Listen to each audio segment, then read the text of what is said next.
नमस्ते, मी अभिनेत्री प्रबोधनकार मेघना झुजम. Welcome to my channel real stories with मेघना झुजम.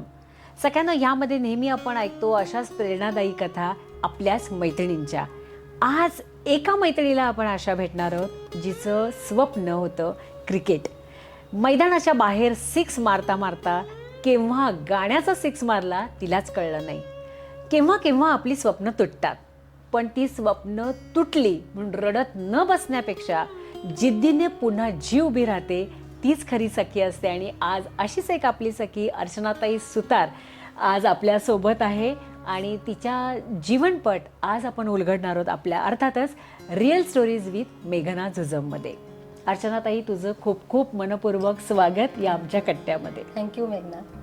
लहानपणीची अर्चना वाघ आणि आत्ताची अर्चना सुतार, पण ती बाबी, ती आम्हाला खूप ऐकायला आवडेल. तर ते जरा बाबी पण आम्हाला सांगणार. नक्कीच सांगते, आवडेल मला सांगायला. जन्म नागपूरचा. नागपूर म्हटलं की अतिशय जवळचा विषय. त्यात रेशीमबाग. जन्मापासूनच रेशीमबाग या ठिकाणी राहणं होतं. खरं तर जन्म माझा उशिरा झाल्यामुळे, माझ्या आईवडिलांना मी उशिरा झाल्यामुळे खूप लाडकी, सगळ्यांची लाडकी. आणि त्यात मग तो काळही असा होता की खूप पैसे जरी नसले तरी एक वेगळ्या प्रकारचं स्वातंत्र्य, एक सुबत्ता त्या आयुष्यामध्ये होती. त्यामुळे खूप छान होतं सगळं. वडील शिक्षक होते आणि सोशल ग्रुपमध्ये खूप राहायचे. म्हणजे त्यांचा एक ग्रुप होता, त्यांनी एक सांस्कृतिक सभा म्हणून त्यांचा एक ग्रुप होता, त्यामध्ये ते खूप इन्व्हॉल्व असायचे. त्यामुळे त्यांना एक तो अँगल होता, एक नवीन ची कास आपण जी म्हणतो, नवीन सुरुवात, त्याचा त्यांना एक आवड होती खूप आणि त्याच्यामध्ये ते इन्व्हॉल्व होते. त्यामुळे तो अँगल त्यांना असल्यामुळे त्यांनी पहिल्यांदाच मला लहानाची मोठी जशी शाळेत जायची वेळ आली माझी, तर मला इंग्लिश मिडियममध्ये टाकलं आणि नवीन नवीन गोष्टी ज्या होत्या त्या सगळ्या त्यांनी मला देऊ केल्या त्यावेळेला. म्हणजे इंग्लिश मिडियम असेल, मग रिक्षा लावली जायला, मग त्या अनुषंगाने ज्या काही सगळ्या नवीन गोष्टी येत होत्या त्या सगळ्या मला आयुष्यात मिळाल्या. त्यामुळे मी स्वतःला खूप भाग्यवान समजते की माझं बालपण अतिशय श्रीमंतीत गेलं, अतिशय स्वातंत्र्यामध्ये गेलं. अर्चना, बाबांनी तुला अक्षरशः मुलगा म्हणूनच वाढवलं नाही का ग? म्हणजे मुलगी कधी मानलंच नाही मला असं वाटतं. हा, नक्कीच ते मला तसंच समजत होते. एकतर त्यांना खूप आनंद झाला होता की पहिली मुलगी झाली आहे, अभिमान होता त्यांना माझा. आणि त्यात शिक्षण आणि वडिलांचे जे गुण होते तेच गुण साधारणपणे माझ्यातही आले. म्हणजे शाळेत जरी मी होते तरी अभ्यासात फार जरी हुशार नसले तरी लीडरकी करणे, ग्रुपला लीड करणे, किंवा शाळेत जी प्रार्थना व्हायची ती स्टेजवर जाऊन प्रार्थना गाण्यापासून माझी सुरुवात होती. त्यामुळे कसं होतं की मी सगळ्यांच्या नजरेस पडायची, सगळे मला ओळखायचे. एक अर्चना वाघ म्हणून मला सगळे ओळखायचे. त्यामुळे मग शाळेत जरा फेमसच झाले होते मी. आणि त्याच्यानंतर मग शाळा झाल्यानंतर एक कॉलेजचं शिक्षण सुरू होतं. तर ते सुरू व्हायच्या आधी मग एक क्रिकेटची आवड लागली आणि माझ्या काही एक दोन मैत्रिणी होत्या. त्यावेळेला शाळांमधनं क्रिकेट खेळलं जायचं. एक PT चा जो पिरियड असायचा, त्या PT पिरियडमध्ये मुली पण क्रिकेट खेळतात मुलांबरोबर, अशा प्रकारचं होतं. आणि आमचं एज्युकेशन पण को एज्युकेशन होतं. राजेंद्र हायस्कूलमध्ये मी शिकले, त्यामुळे तो अँगल होता. आणि मग क्रिकेट माझ्या जवळ आलं. म्हणजे माझ्या मैत्रिणीच्या मार्फत माझ्याकडे ती आली आणि मला म्हणाली की असं असं रेशीमबाग ग्राउंडवर आबा कावरे म्हणून आहेत, ते प्रशिक्षण देत आहेत आणि तिथे महिला क्रिकेट सुरू झालंय, तर आपण जाऊया. असा काही सिरियस अँगल नव्हता, पण मैत्रिणी म्हणतायत म्हणून जाऊया, असं सहजच तिथे आम्ही जात गेलो. छान वाटत गेलं. मैत्रिणीसोबत आहेत, वेळ छान जातो आहे, शारीरिक व्यायाम होतो आहे आणि मोठ्या ग्राउंडवर खेळणं, ते पण आबा कावरे प्रशिक्षण देत होते. तर ते आम्हाला छोट्या छोट्या गोष्टीतनं सगळं शिकवत होते की खड्डे बुजवायचे आहेत, मग इकडची माती काढून इकडे आणा, तो खड्डा बुजवा. त्याच्यानंतर एक पीच तयार केली जायची. त्यावेळेला खूप अद्यावत असं तंत्रज्ञान नव्हतं, पण रोलर होता, एक लोखंडाचा असा खूप मोठा रोलर होता. तर त्या पीचवर पाणी मारणे, त्या पीचवरचे सगळे खड्डे बुजवणे आणि मग त्या रोलरनी तो रोलर फिरवणे, असं सगळं ते आम्हाला सांगायचे. आणि एकत्रितपणे सगळ्यांबरोबर करताना ती खूप मजा वाटायची. आणि शारीरिक मेहनत झालेली असायची, त्यामुळे भूक छान लागायची, झोप छान लागायची आणि आपला वेळ खूप छान जातोय, म्हणजे चुकीचं काही न करता आपण एक योग्य दिशेला पकडलेला आहे असं त्यावेळेला वाटायचं. पण घरी वडिलांचा अतिशय विरोध होता, कारण त्यावेळेचं वेळच अशी होती की मुलींना खूप जास्त पुढाकार नव्हते देत घरची माणसं. त्यामुळे बाबांना पण असं वाटायचं की क्रिकेट, अरे ठीक आहे, खो खो वगैरे ठीक आहे, पण क्रिकेट. तर वडील एकदम असे स्ट्रिक्ट होते खूप आणि ते म्हणाले नाही नाही, क्रिकेट वगैरे नाही, आपल्याकडे असं कोणी नाही आहे आणि तू पॅन्ट वगैरे घालून क्रिकेट खेळायला जाणार. तर त्यांचा विरोध होता, कडाडून विरोध होता. पण त्यांचीच मी मुलगी, ते जेवढे जिद्दी तेवढी मी पण जिद्दी. त्यामुळे मी म्हटलं नाही, मला आवडतंय, मी जाणार, सगळं काही छान आहे, तुम्ही हवं तर आमच्या आबा कावरेंशी बोला आणि त्यांना सांगा. तर ते म्हणाले की नाही नाही, मला हे पटतच नाही आहे, त्यामुळे तू जायचंच नाही. पण जिद्दी मी काय त्यांना थोडी जुमानणार होते. तर माझं सुरूच राहिला, प्रवास सुरू राहिला, मैत्रिणी येत होत्या बोलवायला, आम्ही जात होतो. आणि घरात त्यावेळेला असं होतं की कामवाल्या बाया वगैरे नव्हत्या, आईच सगळं काम करायची. मी मोठी म्हटल्यानंतर घरातल्या थोड्या कामाची जबाबदारी पण मी घेतली. ही सवय पण आम्हाला आईबाबांकडूनच लागली, कारण माझे बाबा सुद्धा घरकामामध्ये मदत करायचे.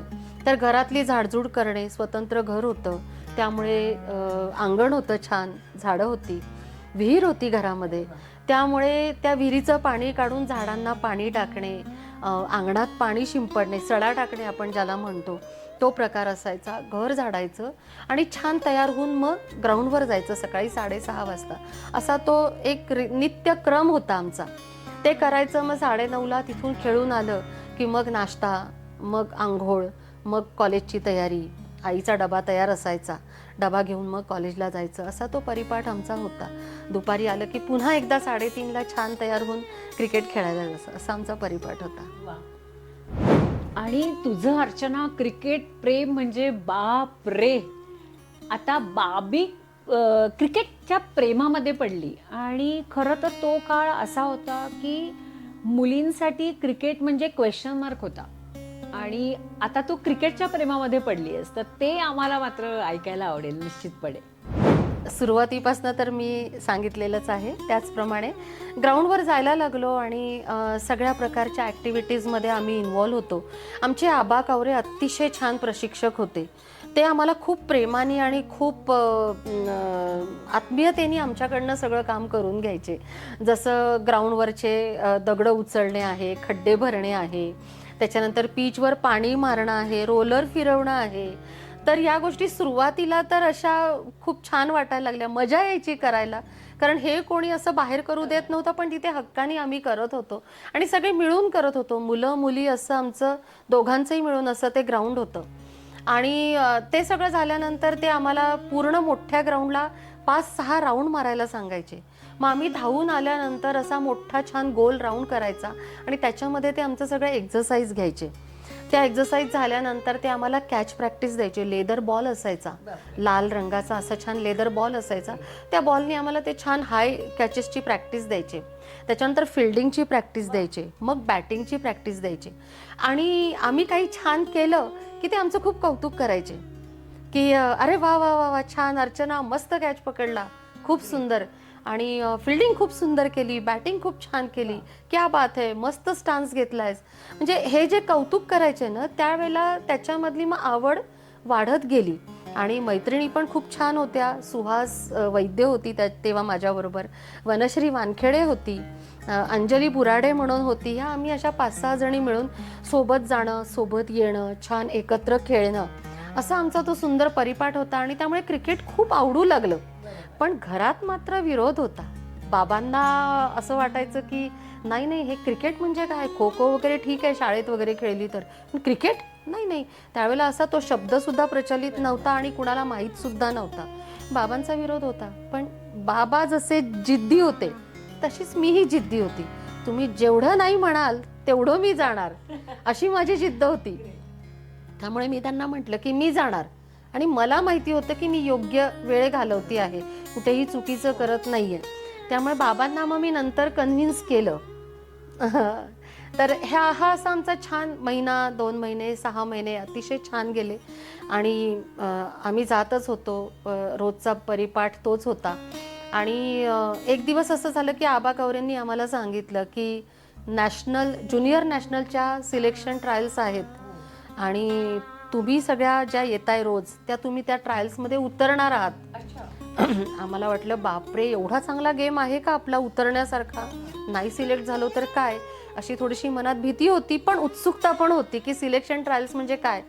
आम्ही उतरलो आणि आमचं सिलेक्शन झालं. आमच्या 3-4 जणींचं आमचं ज्युनियर नॅशनलमध्ये सिलेक्शन झालं आणि आम्हाला जायचं होतं कलकत्त्याला. म्हणजे त्यावेळेला वयही लहान होतं, खूप माहिती नव्हतं, पण कलकत्ता म्हणजे एवढ्या लांब जायचं हाही विचार मनात आला आणि घरचे पाठवतील का हाही विचार मनात आला. पण सिलेक्शन झालं होतं, तो आनंद घरी जाऊन सांगायचा होता की बाबा माझं सिलेक्शन झालं. आणि त्यांना आम्ही सांगितलं तरी ते रागातच होते की मी तुला नाही म्हणतोय तरी सुद्धा तू जातीयस आणि आता तू सिलेक्शन ट्रायल्समध्ये सिलेक्ट पण झाली आणि तुला कलकत्त्याला जायचं आहे, तुला माहिती आहे का खर्च किती येणार आहे, तुमच्या सोबत कोण आहे, असे अनेक त्यांचे काळजीपोटी प्रश्न जे होते ते प्रश्न त्यांनी आम्हाला विचारले. आणि आम्ही म्हटलं की नाही आम्ही सगळे सोबत आहोत, तुम्ही सगळ्यांच्या आमच्या पालकांशी तुम्ही बोला, त्यांना विचारा आणि आम्ही सगळे एकमेकांच्या सोबत आहोत, आम्ही जाऊ.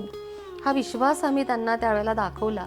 आणि मग ते म्हणाले की ठीक आहे, करा एवढं, पुढचं पुढे बघू कसं कंटिन्यू होतंय.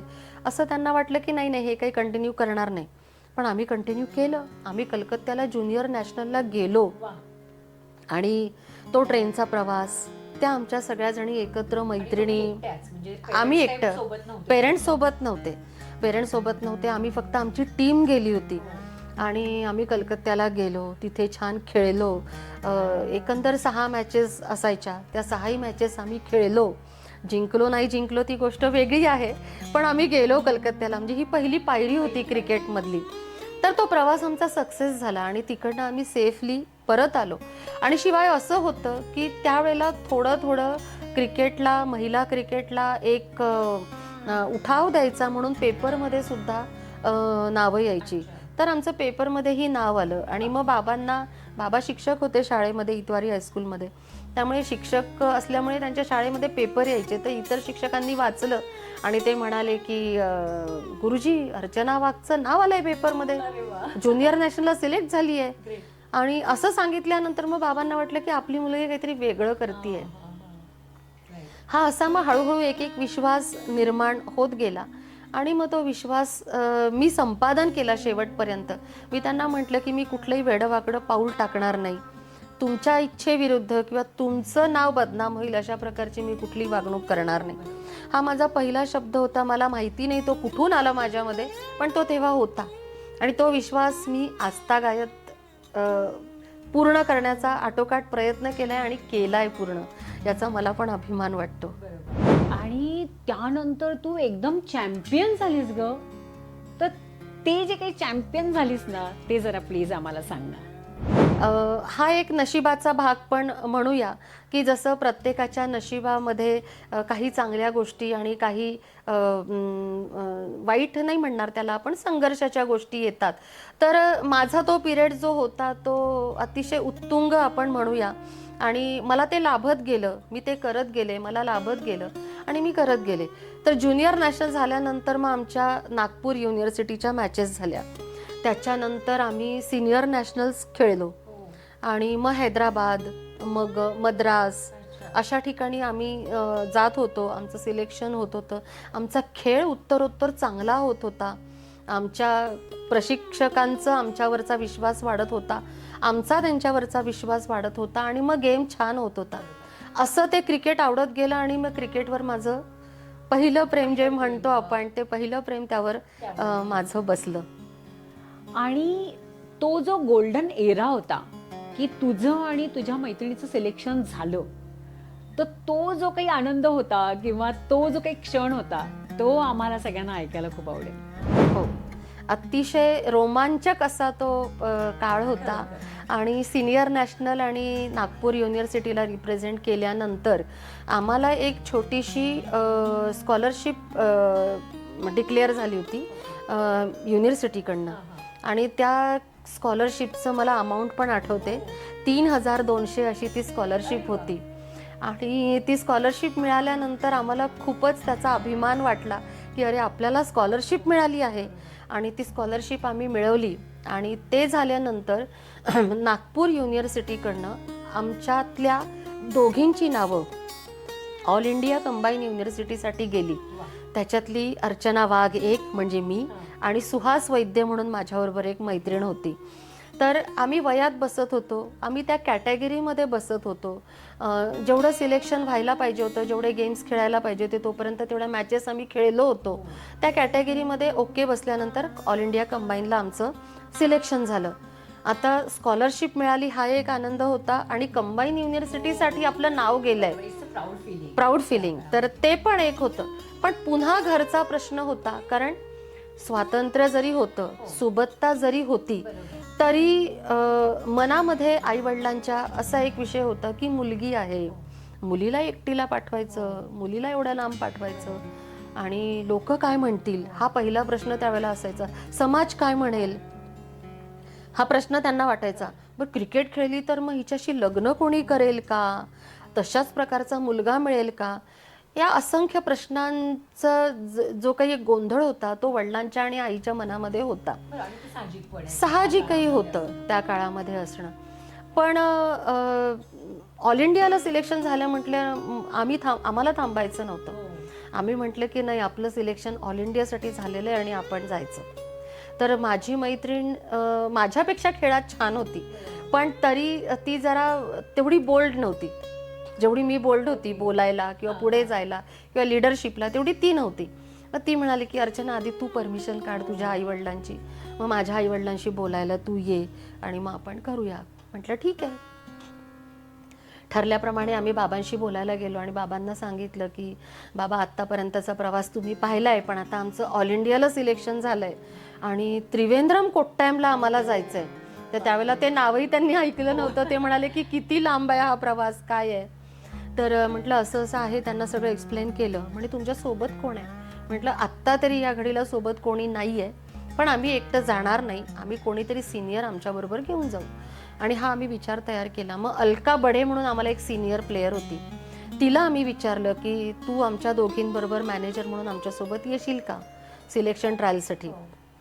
तर ती म्हणाली की कधी, काय, कसं जायचं आहे, किती दिवस लागणार आहेत, खर्च किती येणार आहे, ह्या सगळ्या गोष्टींचं विचारपूस झाली. आणि नंतर ती तयार झाली. ती म्हणाली की हो ठीक आहे, तुमच्या सिलेक्शन ट्रायल्सपर्यंत मी थांबेल, आणि जर तुमचं सिलेक्शन झालं तर पुढचा निर्णय आपण पुढे घेऊ, जर नाही झालं तर आपण तिघी परत येऊ. आम्ही म्हटलं ओके, काही हरकत नाही. आमच्या पण मनाची तयारी होती, आणि एवढ्या मोठ्या लेवलला आपलं सिलेक्शन येईल हे तेव्हा वाटलंही नव्हतं. म्हणजे निरागस जे म्हणतो आपण, अगदी निरागस मनाने आम्ही खेळायला गेलो होतो.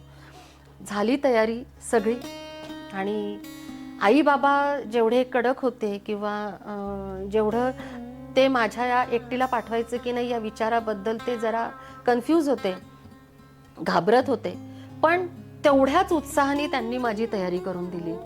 म्हणजे मला अजूनही आठवतं की सुटकेस भरडे, माझा क्रिकेटचा ड्रेस कुठे ठेवायचा आहे, माझे कॅज्युअल ड्रेस कुठे ठेवायचे आहेत, माझे इतर साहित्य कुठे ठेवायचे, हे बाबा अतिशय व्यवस्थित अरेंज करून द्यायचे.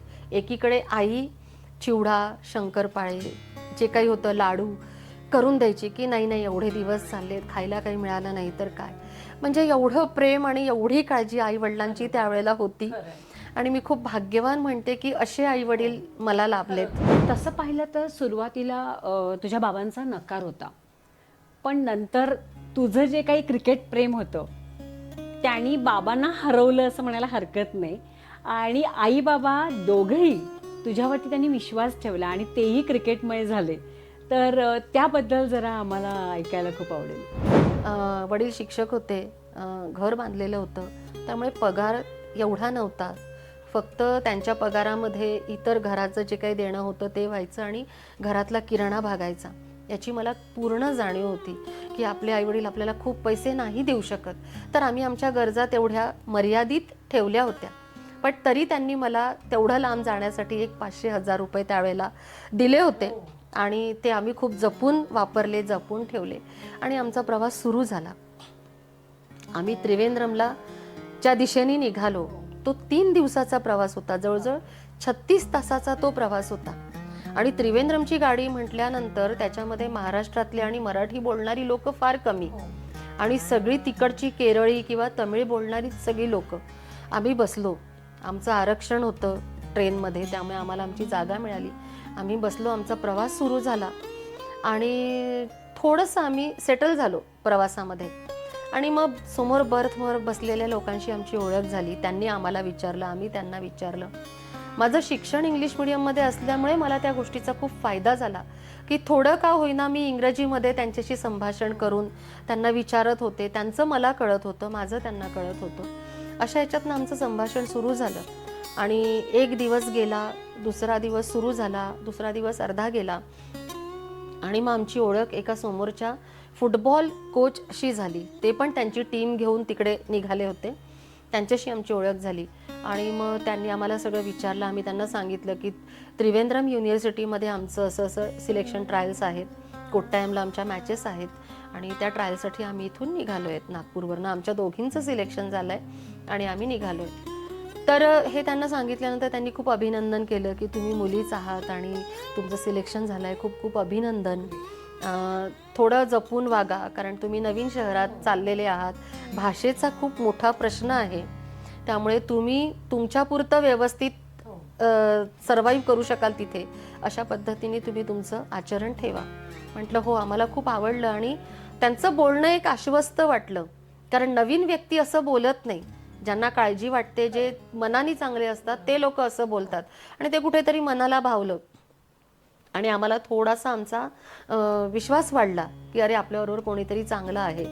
तो प्रवास झाला आमचा. आणि मग त्रिवेंद्रमच्या प्लॅटफॉर्मवर गाडी थांबली आणि आम्ही अक्षरशः सैरभैर झालो, कारण या दिशेला बघायचं की या दिशेला बघायचं, युनिव्हर्सिटी कुठे आहे आणि आपल्याला कुठे जायचं आहे, आपली राहण्याची व्यवस्था कुठे आहे, कोणाला काहीही माहिती नाही. आणि अलका बडे आणि सुहासला इंग्रजी बोलता येत नव्हतं, त्यामुळे बाकी भाषा समजायचा प्रश्नच नव्हता. मग शेवटी मी थोडंसं धाडस केलं आणि म्हटलं आता आपल्याला काही पर्याय दिसत नाही. मग त्या फुटबॉल कोच होते, त्यांना म्हटलं sir we need your help, असं असं आहे आणि आम्हाला युनिव्हर्सिटी त्रिवेंद्रमपर्यंत पोचायचं आहे. तर त्यांनी आम्हाला सांगितलं की आज तो संडे है, तो यूनिवर्सिटी तो बंद रहेगी, तो आप आज की रात कहाँ रुकोगे. तर मी म्हटलं हाँ ये भी तो है, क्या करें हम, होटल में भी रह नहीं सकते, बहुत बड़ा रिस्क है, तो क्या करें. अगर आपको विश्वास है तो आप हमारे साथ चल सकते हो, हमारा घर है, हमारी फैमिली है, आप एक दिन वहाँ पे गुजारो और ट्रस्ट करो, मैं आपको बिल्कुल अच्छे से रखूँगा वहाँ पे, और दूसरे दिन सुबह 10 बजे ही यूनिवर्सिटी जब खुलेगी तो मैं आपको वहाँ पे छोड़ दूँगा, असं त्यांनी आम्हाला सांगितलं. आणि आम्ही म्हटलं आता पर्याय नाही आहे. या दोघी घाबरत होत्या, पण म्हटलं आपल्याला पर्याय नाही आहे, आपल्याला जायला पाहिजे, आपल्याला आजची रात्र काढून उद्या युनिव्हर्सिटीमध्ये पोहोचलं पाहिजे. आम्ही त्यांच्याकडे गेलो. त्यांनी अतिशय छान व्यवस्था केली. त्यांच्या घरच्या फॅमिली मेंबर्सनी आमचं छान स्वागत केलं, आम्हाला छान जेवू घातलं, आणि ती रात्र आम्ही तिथे काढली सेफली. आणि दुसऱ्या दिवशी आम्ही त्रिवेंद्रमच्या युनिव्हर्सिटीमध्ये पोहोचलो. सगळ्यांचं रिपोर्टिंग होतं. वेगवेगळ्या स्टेट्समधनं सगळ्या आल्या होत्या. कोणी इंदोरमधनं आलं होतं, कोणी मद्रासमधनं आलं होतं, कोणी चेन्नईवरनं आलं होतं, कोणी दिल्लीवरनं आलं होतं, असे सगळे आले होते. आम्ही नागपूरवरनं गेलो होतो. अशा आम्ही सगळ्या तिथे रिपोर्टिंग केलं. असं डॉर्मेटरीसारखा मोठा हॉल होता.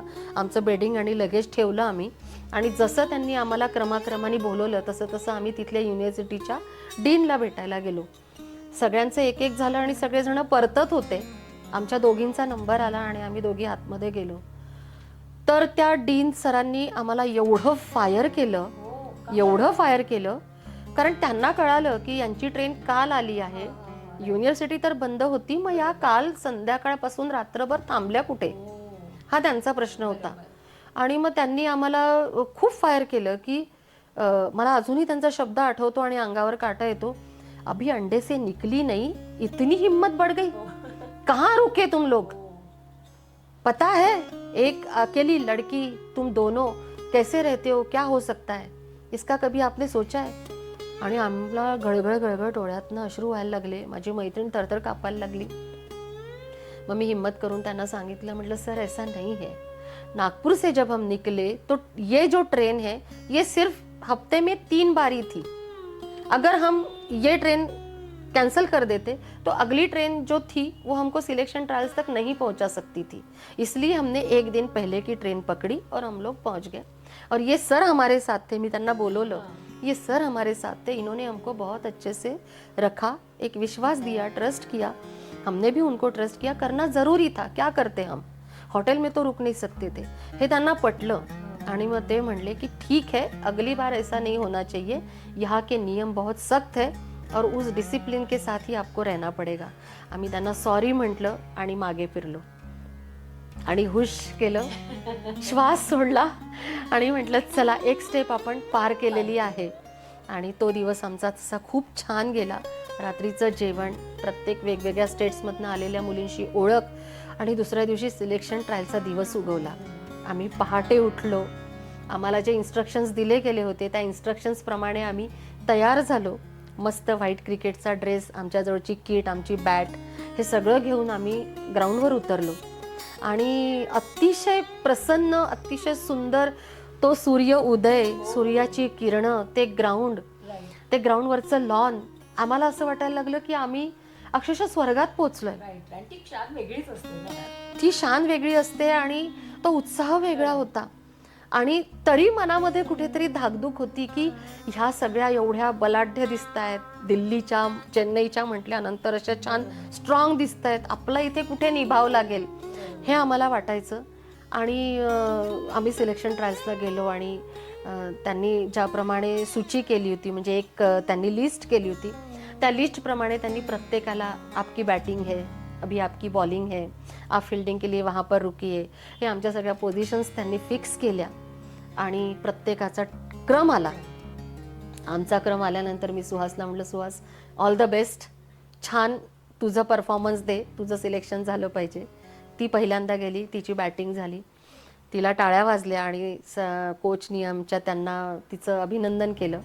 ती परत आली, नंतर माझा टर्न होता, माझंही सेम झालं आणि मग आम्ही दोघी परत आलो। सिलेक्शन ट्रायल्स संपल्या आणि होता रिझल्टचा दिवस।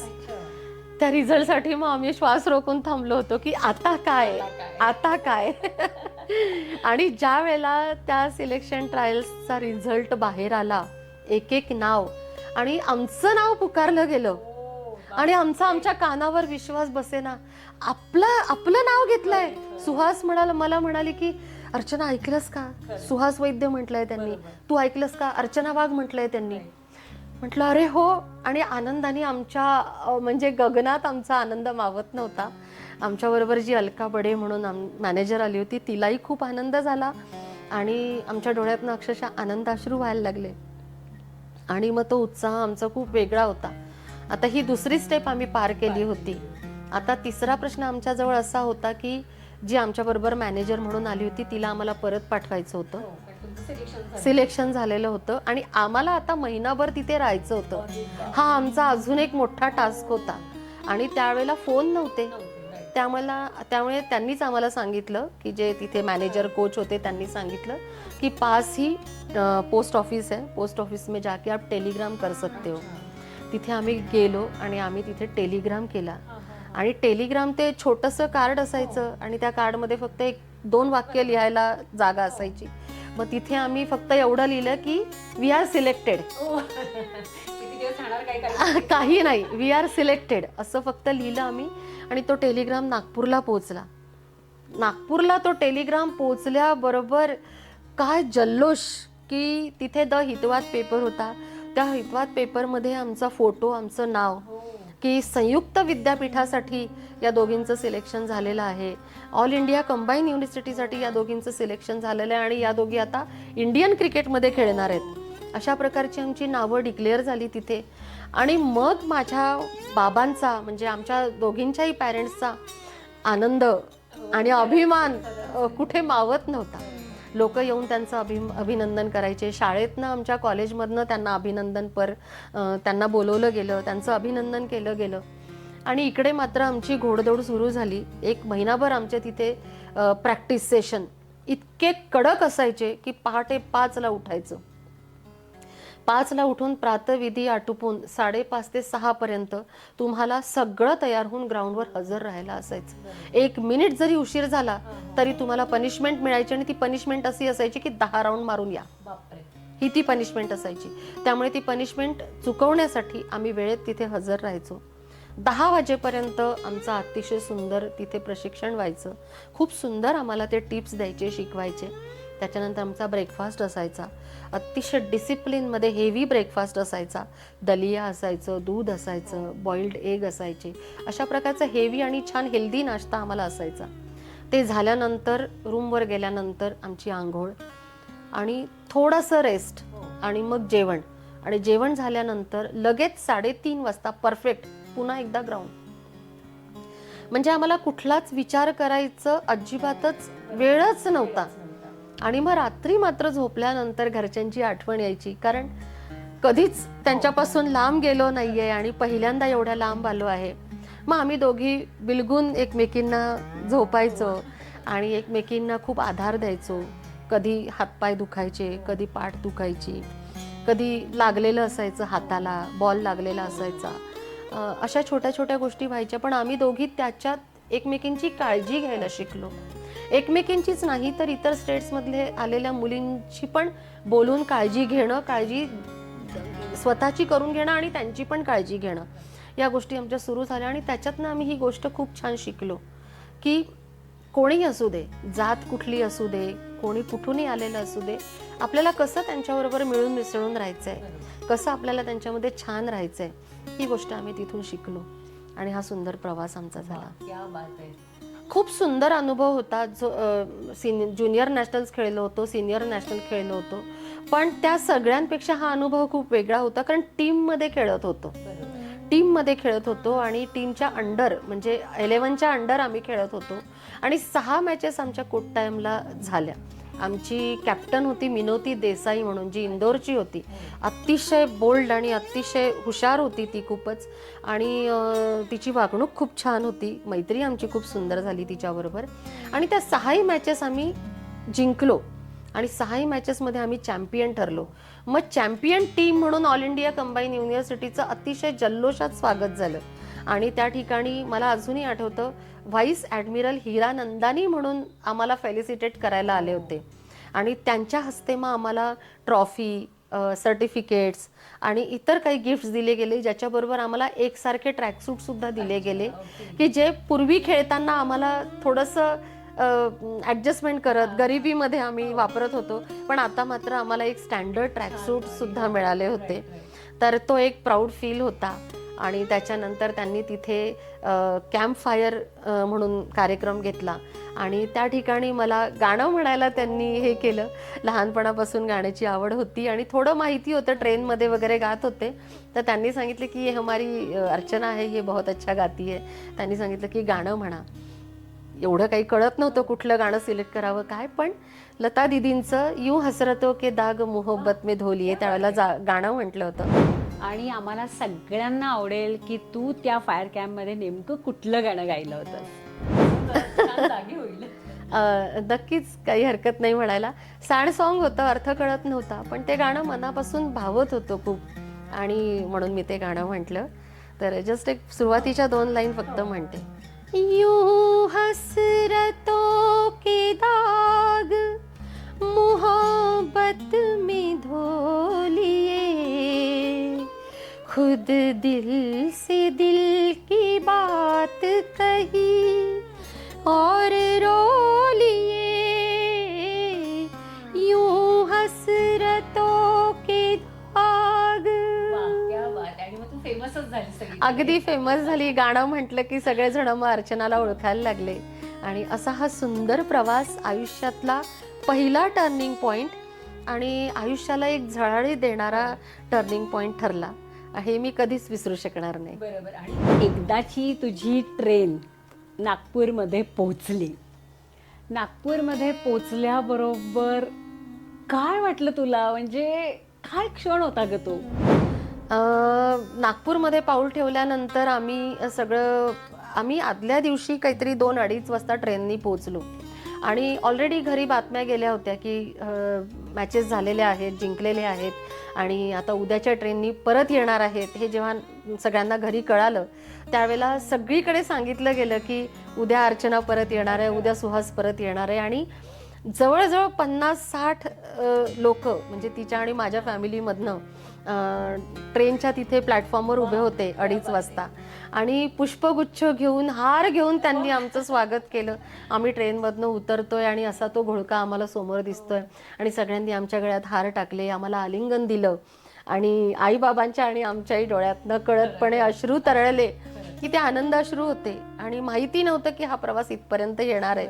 तो तसा प्रवास झाला आणि मग तिथून आम्ही घरी आलो आणि जवळजवळ महिनाभर शेजारी, मित्रमैत्रिणी, नातेवाईकांमधनं सगळे लोक विचारपूस करायला यायचे. कोणी घरी ब्रेकफास्टला बोलवायचं, कोणी काहीतरी गिफ्ट द्यायचं, कोणी अभिनंदन करायचं.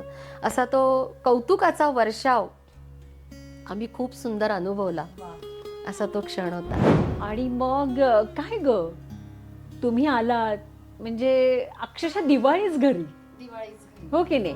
म्हणजे मला असं वाटतं की फक्त दिवाळीला आपण आकाशकंदील वगैरे लावतो, इथे मात्र तुझ्या घरी त्या दिवसापासून, कारण 1 महिना तुम्ही नव्हतात, त्यामुळे तो आनंदोत्सवच असेल आणि आईबाबांचा आनंद तर गगनातच मावत नसेल मला असं वाटतंय. अगदी तसंच होतं. खायला प्यायला अगदी छान छान व्हायला लागलं आणि सगळी नातेवाईक, मित्रमंडळी आमच्याकडे यायला लागले, अभिनंदन करायला लागले. शेजाऱ्या पाजाऱ्यांना माहिती झालं की एवढं छान खेळून आली आहे, तर सगळेजण खूप कौतुक करत होते. कोणी गिफ्ट देत होतं, कोणी ब्रेकफास्टला बोलवत होतं. तर अशा प्रकारचा तो एक सोहळाच आयुष्यामध्ये झाला आमच्या. तुमच्यासारखे भाग्यवान तुम्हीच. त्याचं कारण असं की जेव्हा तू क्रिकेट चालू केलंस बेसिकली, तेव्हा क्रिकेटचा पुरुष वर्ग ठीक आहे, पण बायकांचं क्रिकेट ही संकल्पना नुकतीच अशी उदयाला येत होती आणि तेव्हा तू ते क्रिकेट चालू केलंस. म्हणजे खरंच ग्रेटच आहे नाही का ग? आई बाबांना तर किती छान वाटलं असेल की आपली मुलगी 1 महिन्यानंतर परत आली आहे. आणि त्याहून आनंदाची गोष्ट म्हणजे सगळ्या पेपरना तुझे फोटो झळाळलेले होते. त्यामुळे बाबांना सगळे शिक्षक घरी येऊन सांगत होते, अरे बाबीचा फोटो आला, बाबीची न्यूज आली. त्यामुळे तर आई बाबांचा आनंद अक्षरशः गगनात मावत नव्हता. सगळे नातेवाईक तुझ्याकडे येत होते, त्यामुळे तो एक उत्साह अक्षरशः ओसंडून वाहणारा असा एक प्रकारचा होता असं मला वाटतंय. आमच्या टीमचं बॉन्डिंग खूप छान होतं. मी तर तशी लहान होती म्हणजे त्यांच्यापेक्षा. एक वनश्री वानखेडे म्हणून आमच्याबरोबर होती, तर ती पण अतिशय छान खेळायची. म्हणजे ती जेव्हा बॉलिंग करायची तर तिला कपिल देव म्हणायचे, म्हणजे आमच्या क्लबची कपिल देव तिला म्हणायची. इतकी सुंदर ती बॉलिंग करायची. सुहास वैद्यची बॅटिंग आणि फिल्डिंग बाकी गोष्टी खूप छान होत्या. अंजली बुराडे आमच्याबरोबर होती, तीही छान खेळायची. त्यानंतर एक अनुपमा गंगापूरकर म्हणून आमच्याबरोबर खेळायची. तर अनुपमा गंगापूरकर, एक विजया मंगळमूर्ती म्हणून होती. त्याच्यानंतर अशा बऱ्याच जणी आमच्याबरोबर होत्या की ज्या आमच्याबरोबर खेळायच्या. आम्ही सगळ्या एकत्र जायचो. आणि वनश्री वानखेडे म्हणजे जी आता पूजा कडासने आहे लग्नानंतरची, तर ती मात्र आमची सगळ्यांची मोठी ताई होती. कारण आमच्या सगळ्यांच्या वागण्यावर, आमच्या सगळ्यांच्या इतर गोष्टींवर तिचा कंट्रोल होता की हां इथपर्यंत ठीक आहे, इथून पुढे जायचं नाही, म्हणजे कोणत्या गोष्टी करायच्या नाही, मर्यादेच्या बाहेर जायचं नाही, हे ती आम्हाला कंट्रोल करायची. आणि तो रिस्पेक्ट आजतागायत कायम आहे. आमचं बॉन्डिंग इतकं सुंदर आहे की क्रिकेट जरी सुटलं असलं तरी त्या ज्या नागपूरला आत्ता आहेत त्या विदर्भ क्रिकेट असोसिएशनच्या कमिटीवर आहेत. म्हणजे वनश्री वानखेडे जे मी म्हटलं, पूजा कडासने आत्ताची, ती कमिटीमध्ये आहे. अनुपमा गंगापूरकर चेअरमन तिथे झालेली आहे VCAची. त्याच्यानंतर सुहास जी आहे वैद्य माझ्याबरोबर होती, आता तिचं नाव सुहास गाडे आहे. तर तिने तर साई क्रिकेट अकॅडमी म्हणून तिने तिथे सुरू केलं. तिच्या घरासमोरच मोठं ग्राउंड आहे. अतिशय मेहनती आहे, कष्टाने तिने ते सगळं जमवलं. आणि तिच्याकडे आता मुलं आणि मुली एकत्रितपणे जवळजवळ 200-250च्या वरती मुलं तिच्याकडे क्रिकेट खेळायला येतात. ती त्यांना प्रशिक्षण देते. आणि जसं तंत्रज्ञान वाढतं आहे किंवा जसं आधुनिककडे आपण वाटचाल करतो तसं तिने टर्फ क्रिकेट, त्याच्यानंतर नेट क्रिकेट, अशा प्रकारच्या सगळ्या सोयी तिने त्या ग्राउंडवर उपलब्ध केल्या. आणि आजही ती त्यांना शिकवते. म्हणजे या गोष्टीचा आम्हाला खूप अभिमान आहे. आणि मला असं वाटतं की हा निश्चितपणे अभिमान जेव्हा तुमच्या मनामध्ये बाळगताय तुम्ही, तेव्हा नक्कीच जेव्हा पाठीमागे तुम्ही जाताय तेव्हा तुम्हाला तुमचे सर आठवत असतील हो. की तेव्हाचे तुमचे दिवस, तेव्हा हो. हे काहीच नव्हतं, म्हणजे काहीच आता जी काही नव्हतं. आधुनिकता आलेली आहे. हो. तर मी मगाशी जसं म्हटलं की तुम्ही पिलर आहात या सगळ्याचं. हो. आणि तेव्हाचं क्रिकेट आणि आताचं क्रिकेट यामध्ये अगदी जमीन आसमानचा फरक आहे. त्यावेळेला आम्हाला काहीच फॅसिलिटी नव्हत्या. एकतर पैसा पण घरातनं नव्हता, कारण आम्ही काही आता गर्भश्रीमंत नव्हतो. म्हणजे जेमतेम आयुष्य छान चाललं होतं, स्वातंत्र्य होतं, पण श्रीमंत नव्हतो. त्यामुळे आम्हाला बॅट घ्यायची म्हटली की विचार असायचा, ट्रॅकसूट घ्यायचं म्हटलं की विचार असायचा. आणि आम्ही सगळ्याच एकसारख्या होतो. म्हणजे सुहास, वनश्री, अनुपमा, अंजली, इतर विजया मंगळमूर्ती असेल, बाकीच्या आम्ही सगळ्याजणी अशा एका सारख्याच याच्यातनं आलेलो होतो. आणि आम्ही एकमेकींना खूप मग मदत करायचो. सायकलवर जायचं असेल तर आधी ही सायकल चालवेल, ती मागे बसेल, मग ती सायकल चालवेल, मग ही मागे बसेल. किंवा लुना TFR होती त्यावेळेला आणि पेट्रोल अतिशय कमी दरामध्ये होतं, तर 5-5 रुपये गोळा करून आम्ही त्यावेळेला पेट्रोल भरून नागपूर युनिव्हर्सिटीपर्यंत वगैरे आम्ही जात होतो. भूक लागली तर अगदी म्हणजे 2 रुपयाचा समोसा खायचा असेल तर आम्ही 50-50 पैसे गोळा करून आम्ही त्यावेळेला खात होतो. म्हणजे ती मजा आणि ते जे आम्ही आयुष्य अनुभवलंय ना, ते आत्ताच्या मुलांना नाही कळणार किंवा त्यांना त्याचा अनुभव नाही येणार. पण आम्हाला त्या गोष्टीचा खूप अभिमान आहे. आम्हाला त्या गोष्टी आम्ही अशा केल्या, हे आम्हाला खूप आवडतंय. आणि त्याच्यातनंच आम्ही खरं तर जीवन कसं जगायचं हे आम्ही त्यातनं शिकलो. काटकसर कशी करायची, एकमेकांना मदत कशी करायची, हे आम्ही शिकलो. आणि आजही आमचं तेवढंच बॉन्डिंग आहे. आजही आम्ही एकमेकांच्या घरी जातो, एकमेकांच्या सुखदुःखाच्या प्रसंगी जातो. आनंदाच्या ठिकाणी गेलो तर कौतुक करतो, दुःखाच्या ठिकाणी गेलो तर एकमेकांचं सांत्वन करायला आम्ही कमी पडत नाही. अशा प्रकारचं आमचं बॉन्डिंग आहे. आणि आमच्या घरच्या सगळ्या फॅमिलीला देखील ह्या गोष्टी खूप चांगल्या माहिती आहेत. आता आमच्या फॅमिली पण एकत्र आल्या आहेत सगळ्या. तर अशा त्या खूप सुंदर अशा आठवणी आहेत, सांगू तितकं कमी आहे. खरं तर तू आता बोलतीयस, पण मला अजिबात असं कुठेही वाटत नाहीये की तू आता क्रिकेट खेळत नाहीयेस. म्हणजे मला असं वाटतंय की तू आता थेट तू ग्राउंड मध्येच आहेस ग. मी बोलतेय तुझ्याशी इथे, पण मी त्या ग्राउंडवर आहे, मी वनश्रीच्या घरी आहे, मी सुहासच्या समोर आहे, मी तिच्या क्रिकेट अकादमीमध्ये जाऊन उभी आहे, असं मला आत्ता जाणवतं आहे. आणि खरंच तो परमोच्च आनंद आमच्या आयुष्यातला होता.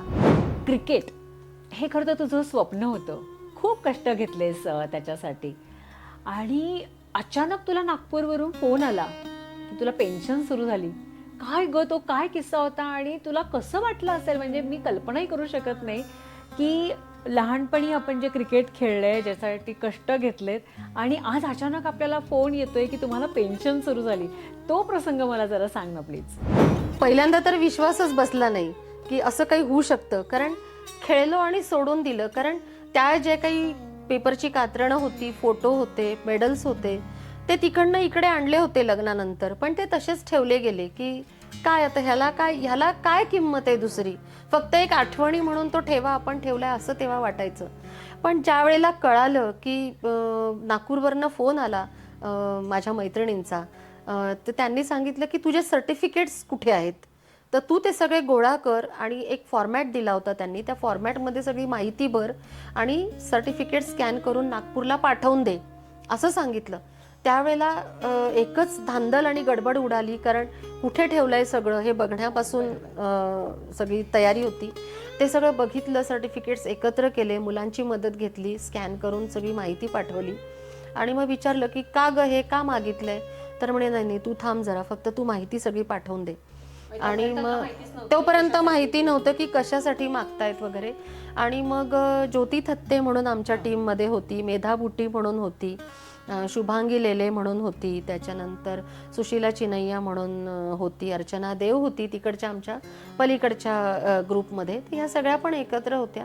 आणि या नागपूरला स्थायिक असल्यामुळे याच्यातल्या काही जणींनी विदर्भ क्रिकेट असोसिएशनकडे एक अर्ज पाठवला की आम्ही एवढी मेहनत केली आहे, आम्ही एवढी सुरुवात केली आहे, आम्ही एवढ्या या लेवलवर आम्ही खेळलोय, पोल्सन ट्रॉफीज आम्ही खेळलोय आणि जिंकलो आहे, तर आम्हाला ह्याचं काहीतरी रिवॉर्ड मिळायला पाहिजे. जसं जेंट्स क्रिकेटला मिळतं तसं आम्हाला काहीतरी मिळालं पाहिजे, असा अर्ज त्यांनी दिला.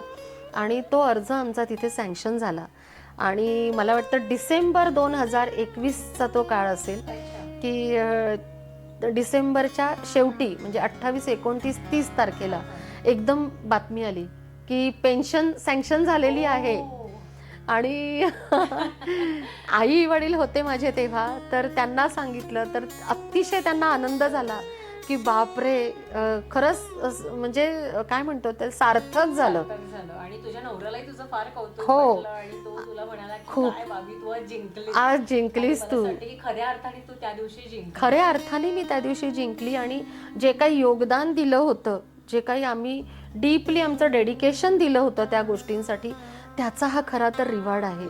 हे ऐकून आणि ते बघून अतिशय प्राऊड फील झालं. डोळ्यात आनंदाश्रू आले. आमच्याच नाही तर घरच्या सगळ्यांच्या आले, कारण त्यांनी आमचा तो स्ट्रगल बघितला होता, तो संघर्ष बघितला होता. तर अशी ही ती कहाणी आणि आजतागायत ती पेन्शन आम्हाला सुरू आहे. आणि त्यामुळे विदर्भ क्रिकेट असोसिएशनचे मी अतिशय आभार त्यासाठी मानते. ज्या सरांनी, ज्या आमचे तिथले डायरेक्टर आहेत, त्या डायरेक्टर सरांनी हे जे परमिशन घेऊन आम्हाला केलं, तर त्यांना खरोखर इथून नमस्कार आणि खूप खूप आभार त्यांचे मी मानते की ही लाईफ लाँग पेन्शन देऊन आमच्यासाठी त्यांनी खूप चांगलं काम केलं आहे.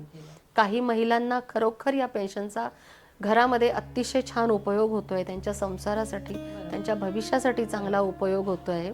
हे खूप मोठं काम विदर्भ क्रिकेट असोसिएशननी केलं आणि त्यांना BCCIनी देखील तेवढंच सपोर्ट केला. त्याबद्दल त्या दोघी ऑर्गनायझेशनचे आम्ही खूप खूप धन्यवाद मानतो. त्यानंतर आईबाबांनी अर्थातच तुझ्या पाहण्याच्या कार्यक्रमाला सुरुवात केली की आता बाबीचं लग्न झालं पाहिजे, कारण तेव्हा मुलगी 20-21 वर्षाची झाली की लग्नाचं पाहायला सुरुवात करायचं. आणि तसंच तुझ्याही लग्नाचं सुरू झालं. आणि तो किस्सा आहे की मुलगा चक्क तुला तुझ्या ऑफिसमध्येच पाहायला आला.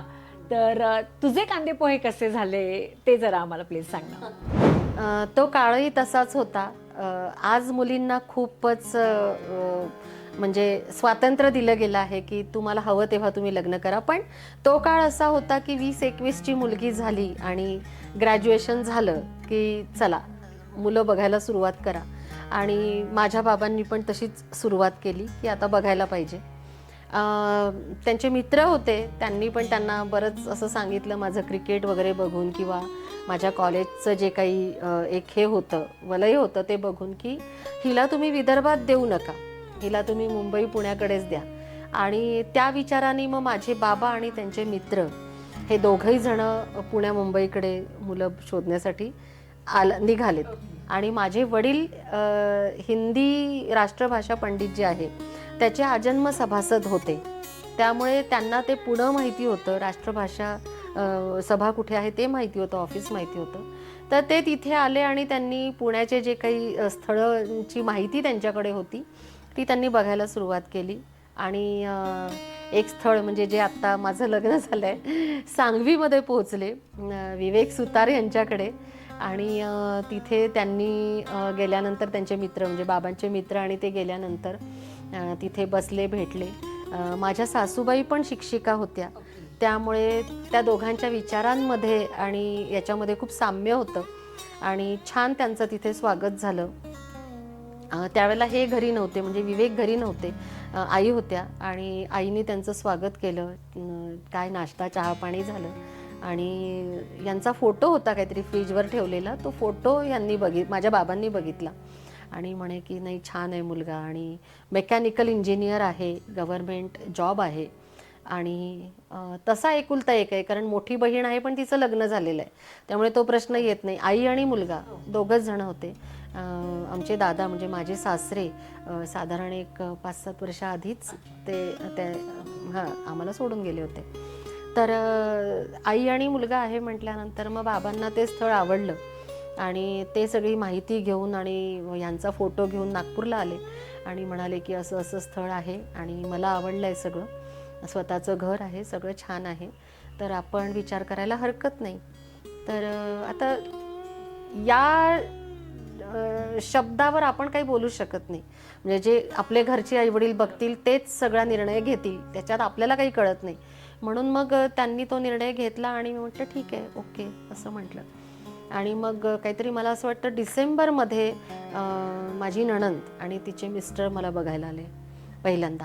आणि ते बघायला आल्यानंतर पुण्याची पद्धत होती की त्यांनी मला तो पेढ्याचा पुडा दिला. मी साडी नेसले होते, पेढ्याचा पुडा दिला, माझी ओटी भरली. आणि मला रडायला आलं की अरे ह्यांनी तर लग्न पण करून टाकलं माझं.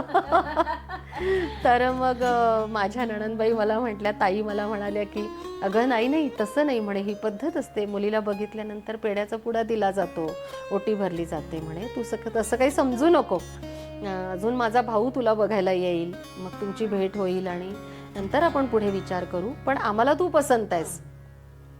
असं त्यांच्याकडनं होकार आला. आणि मग त्या म्हणाल्या की मी माझ्या भावाला पण तुला बघायला पाठवते. म्हटलं ठीक आहे. आणि झालं, मग तो विषय तिथे थांबला. आणि मग जानेवारीमध्ये विवेक मला बघायला येतील असं सुरू होतं बोलणं.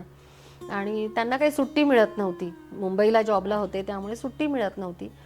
तर त्यांनी 1 तारीख कळवली, 2 तारीख कळवली. त्या 2 तारखांना काही त्यांचं येणं झालं नाही. आणि अचानकपणे मग तिसऱ्यांदा ते नागपूरला आले. तर त्यावेळेला काही असं खूप कळालं नव्हतं की येणार आहे वगैरे, आणि डायरेक्ट आले.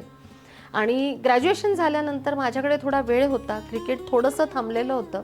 तर मला असं वाटलं की थोडा हातभार घरी लावावा आपण, म्हणून मी SSC बोर्डामध्ये डेली वेजेसवर काम करायला सुरुवात केली होती. माझ्या मैत्रिणीचे वडील तिथे होते आणि त्यांना मी म्हटलं होतं की काका मला काहीतरी काम द्या, मला थोडासा हातभार घरी लावायचं आणि मला स्वतःला कमाई करायची आहे. तर त्यांनी मला तिथे डेली वेजेसवर काम दिलं होतं.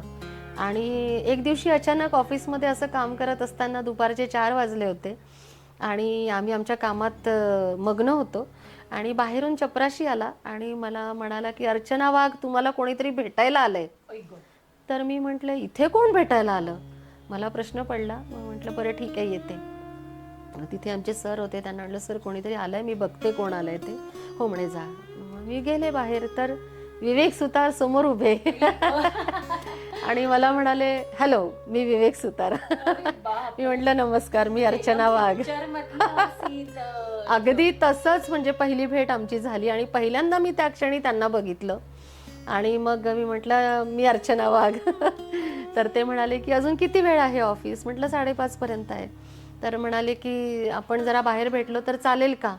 तर मी म्हटलं तसं तर नाही चालणार, आई बाबांना आवडणार नाही, पण म्हटलं तुम्ही म्हणताय तर मी सरांना विचारून बाहेर येते, मग आपण ठरवू काय करायचं ते. तर मी आतमध्ये आले आणि सरांना विचारलं की सर असं असं आहे आणि स्थळासाठी डायरेक्ट पाहुणे इथे आलेले आहेत आणि ते मला म्हणतायत की घरी जाऊया वगैरे. म्हणे ठीक आहे, हरकत नाही, तुझं किती काम बाकी आहे तेवढं काम तुझ्या शेजारच्या मुलीला सांग आणि तू जाऊ शकतेस. त्यांनी मला परमिशन दिली. मग मी बाहेर आले. मग मला ते म्हणाले की इथे कुठे जवळपास हॉटेल वगैरे आहे का. तर मी म्हटलं अरे बापरे, हॉटेल वगैरे नाही. आपण थेट घरी जाऊया. कारण म्हटलं आईवडिलांना जर कळलं, बाबांना माझ्या कळालं तर ते त्यांना आवडणार नाही. तर तुम्ही आलेच आहात तर आपण घरी जाऊया. आणि त्यावेळेला बाबांनी TFR लुना घेतली होती आणि ती लुना घेऊन मी SSC बोर्डात येत होते. तर मला म्हणाले तू कशी आली आहेस. तर म्हटलं माझ्याकडे लुना आहे. तर म्हणे ठीक आहे चालेल. मग मी ती लुना काढली आणि सुरू केली. तर मला म्हणे मी नाही तुझ्या मागे बसणार, हो मी गाडी चालवणार, तू मला रस्ता दाखव, तू माझ्या मागे बसायचं. आणि असं मी त्या लुनावर मग आम्ही रेशीमबागेपर्यंत आमच्या घरापर्यंतचा प्रवास केला. आई बाहेर उभीच होती. आई म्हणाली की अगं कोणाबरोबर आलीस काय. मग मी तिला सांगितलं की पुण्याचं असे असं आहेत आणि ते आले म्हणून. तर मग तोपर्यंत बाबा पण शाळेतनं आले होते आणि झालं मग चहा पाणी गप्पा. पूर्ण घर त्यांनी बघितलं, त्यांना खूप आवडलं आणि एकंदर सगळ्याच गोष्टी जुळत गेल्या, आवडत गेल्या. मलाही हे खूप आवडले त्यावेळेला. आणि मग आमची ही लग्नाची कहाणी सुरू झाली. आणि मग दोघांनी एकमेकांना माळा घातल्या. लग्नानंतर पुन्हा एकदा तू डिसिजन घेतलंस की आता मला क्रिकेट खेळायचं आहे आणि डेक्कनला तू सुरू केलंस ते खेळायला.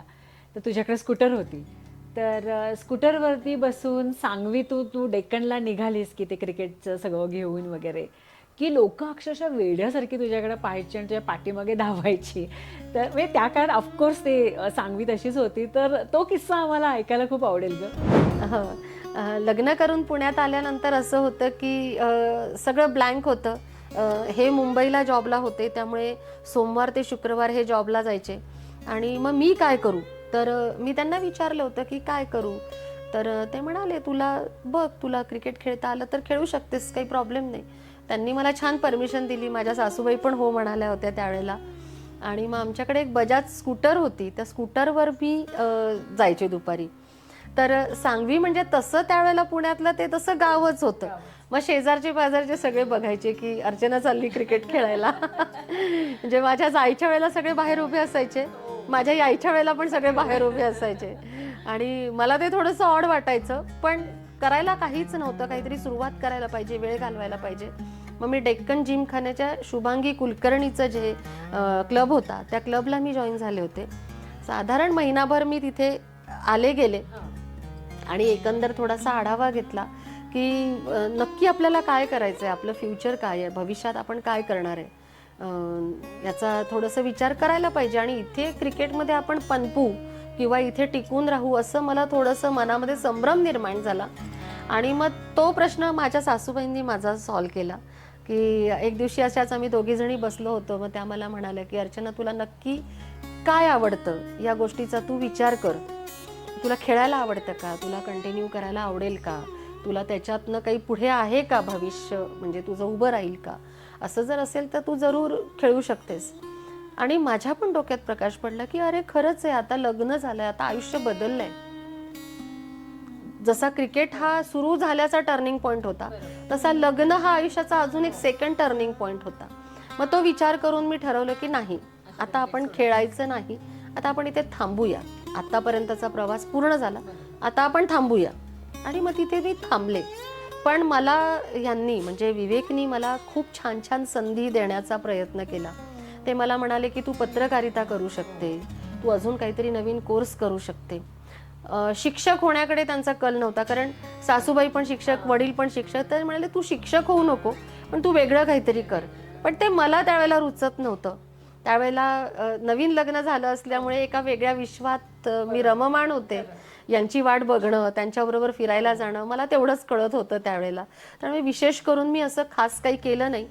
छोट्या मोठ्या गोष्टी केल्या, पेंटिंगचा कोर्स केला, गाण्याचा क्लास मी लावला, कारण आवाज होता, गाण्याकडे कल होता, पण क्लॅरिटी नव्हती की नक्की आपल्याला गाण्यात करायचं आहे का करिअर, हे कळत नव्हतं. पण तिथे एक पंडित सुधाकर चव्हाण म्हणून माझे गुरु होते, त्यांच्याकडे मी गेले.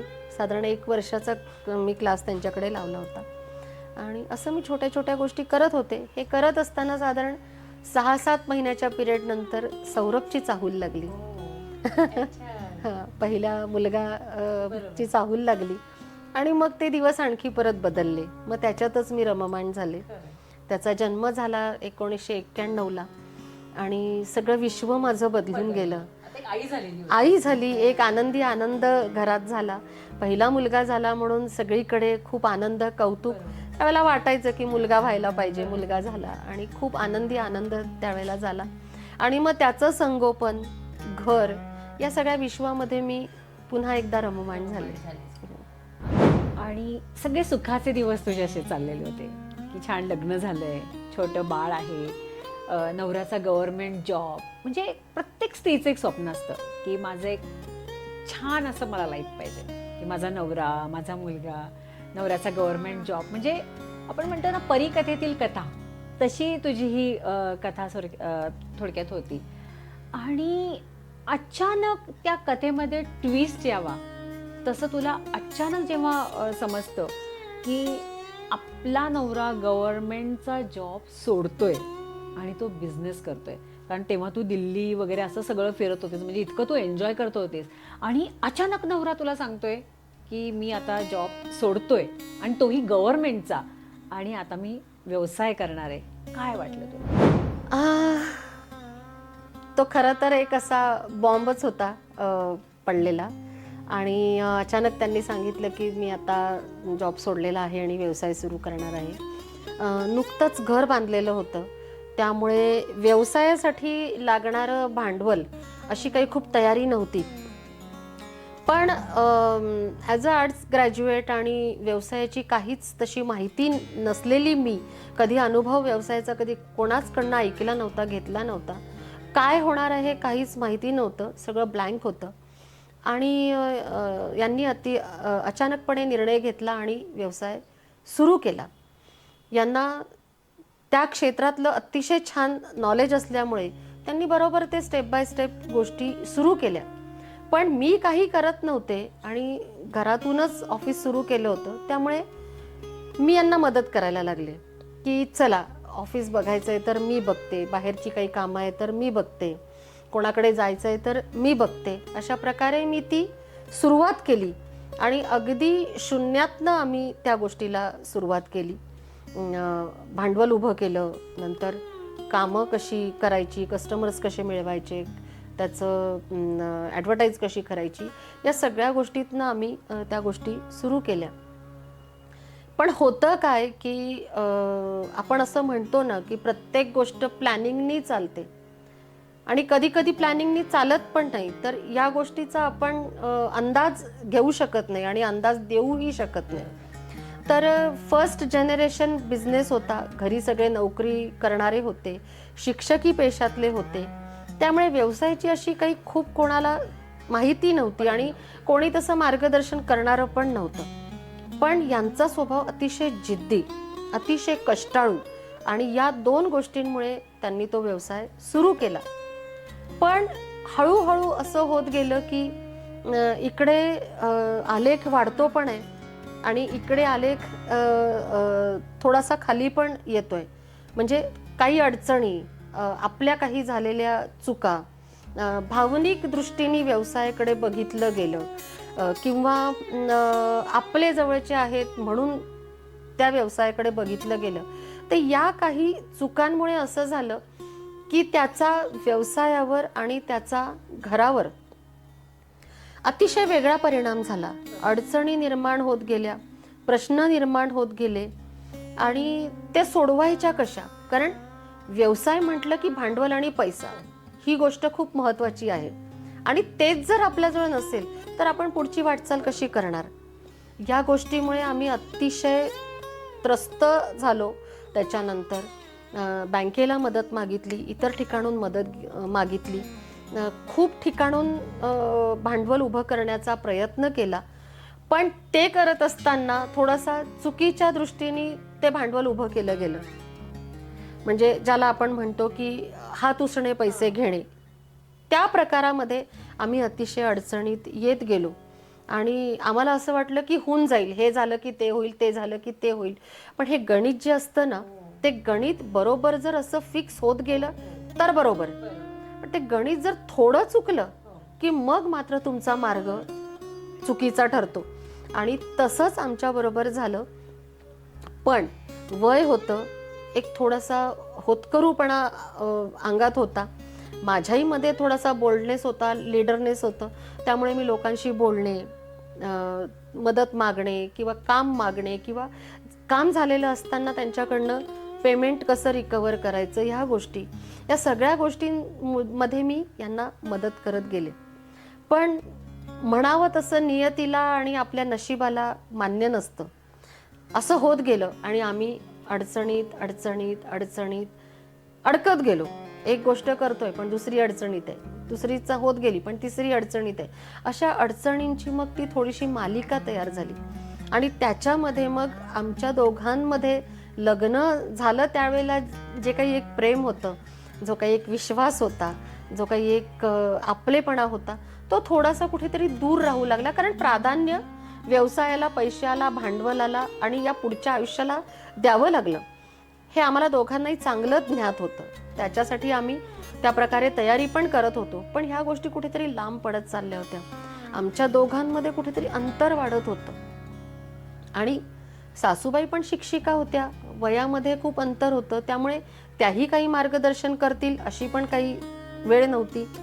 वडील आणि माझी आई ते पण काही तसं बोलू शकत नव्हते. जावयाला काय बोलणार किंवा काय मार्गदर्शन करणार. तर या गोष्टीमुळे त्यांच्याहीकडनं काही झालं नाही. मग आमच्या चुका, आमच्या गोष्टी, आमच्या अडचणी आम्हीच त्या सॉल्व्ह करण्याचा प्रयत्न करत होतो. पण हे करत असताना कुठेतरी थोडीशी दरी वाढत गेली होती.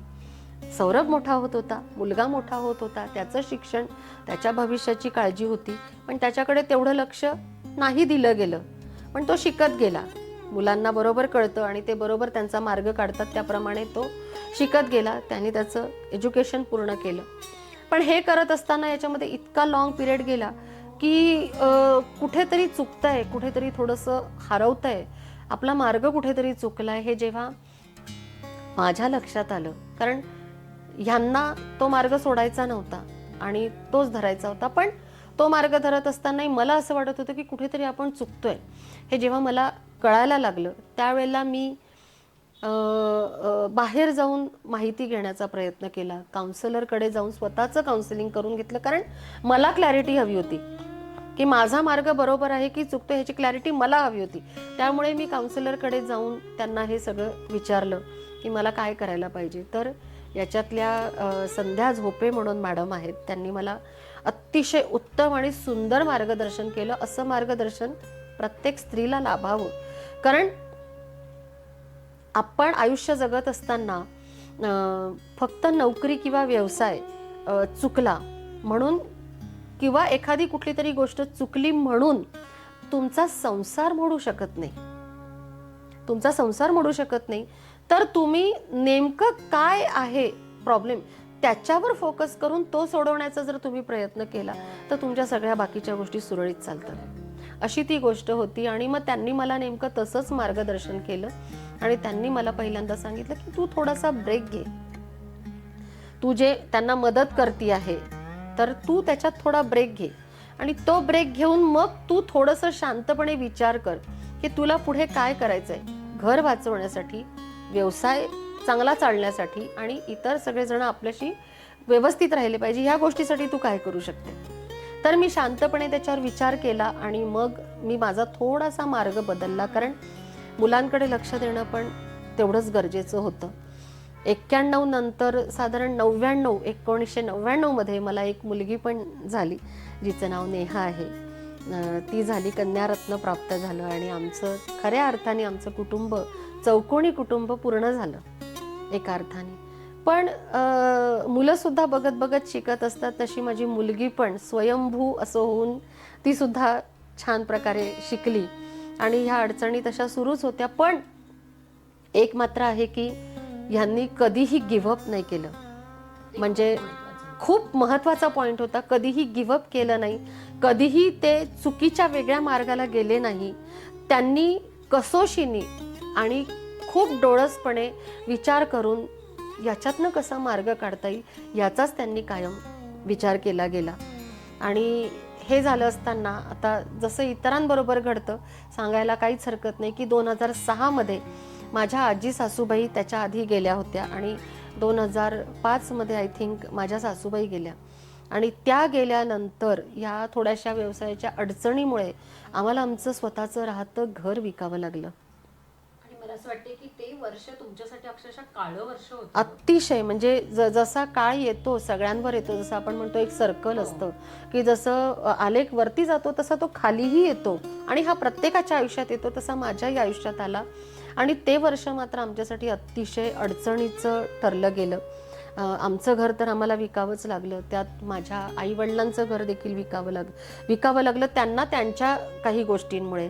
इकडे माझ्या बहिणीचं लग्न झालं होतं, तिचा देखील डिव्होर्स झाला 10 वर्षानंतर आणि ह्या सगळ्या गोष्टी एकत्र आल्या. माझ्या सासूबाई आम्हाला सोडून गेल्या, या सगळ्या गोष्टी अशा एकत्र आल्या आणि आम्ही मग उरलो चौघं, मी, माझे मिस्टर आणि माझी 2 मुलं.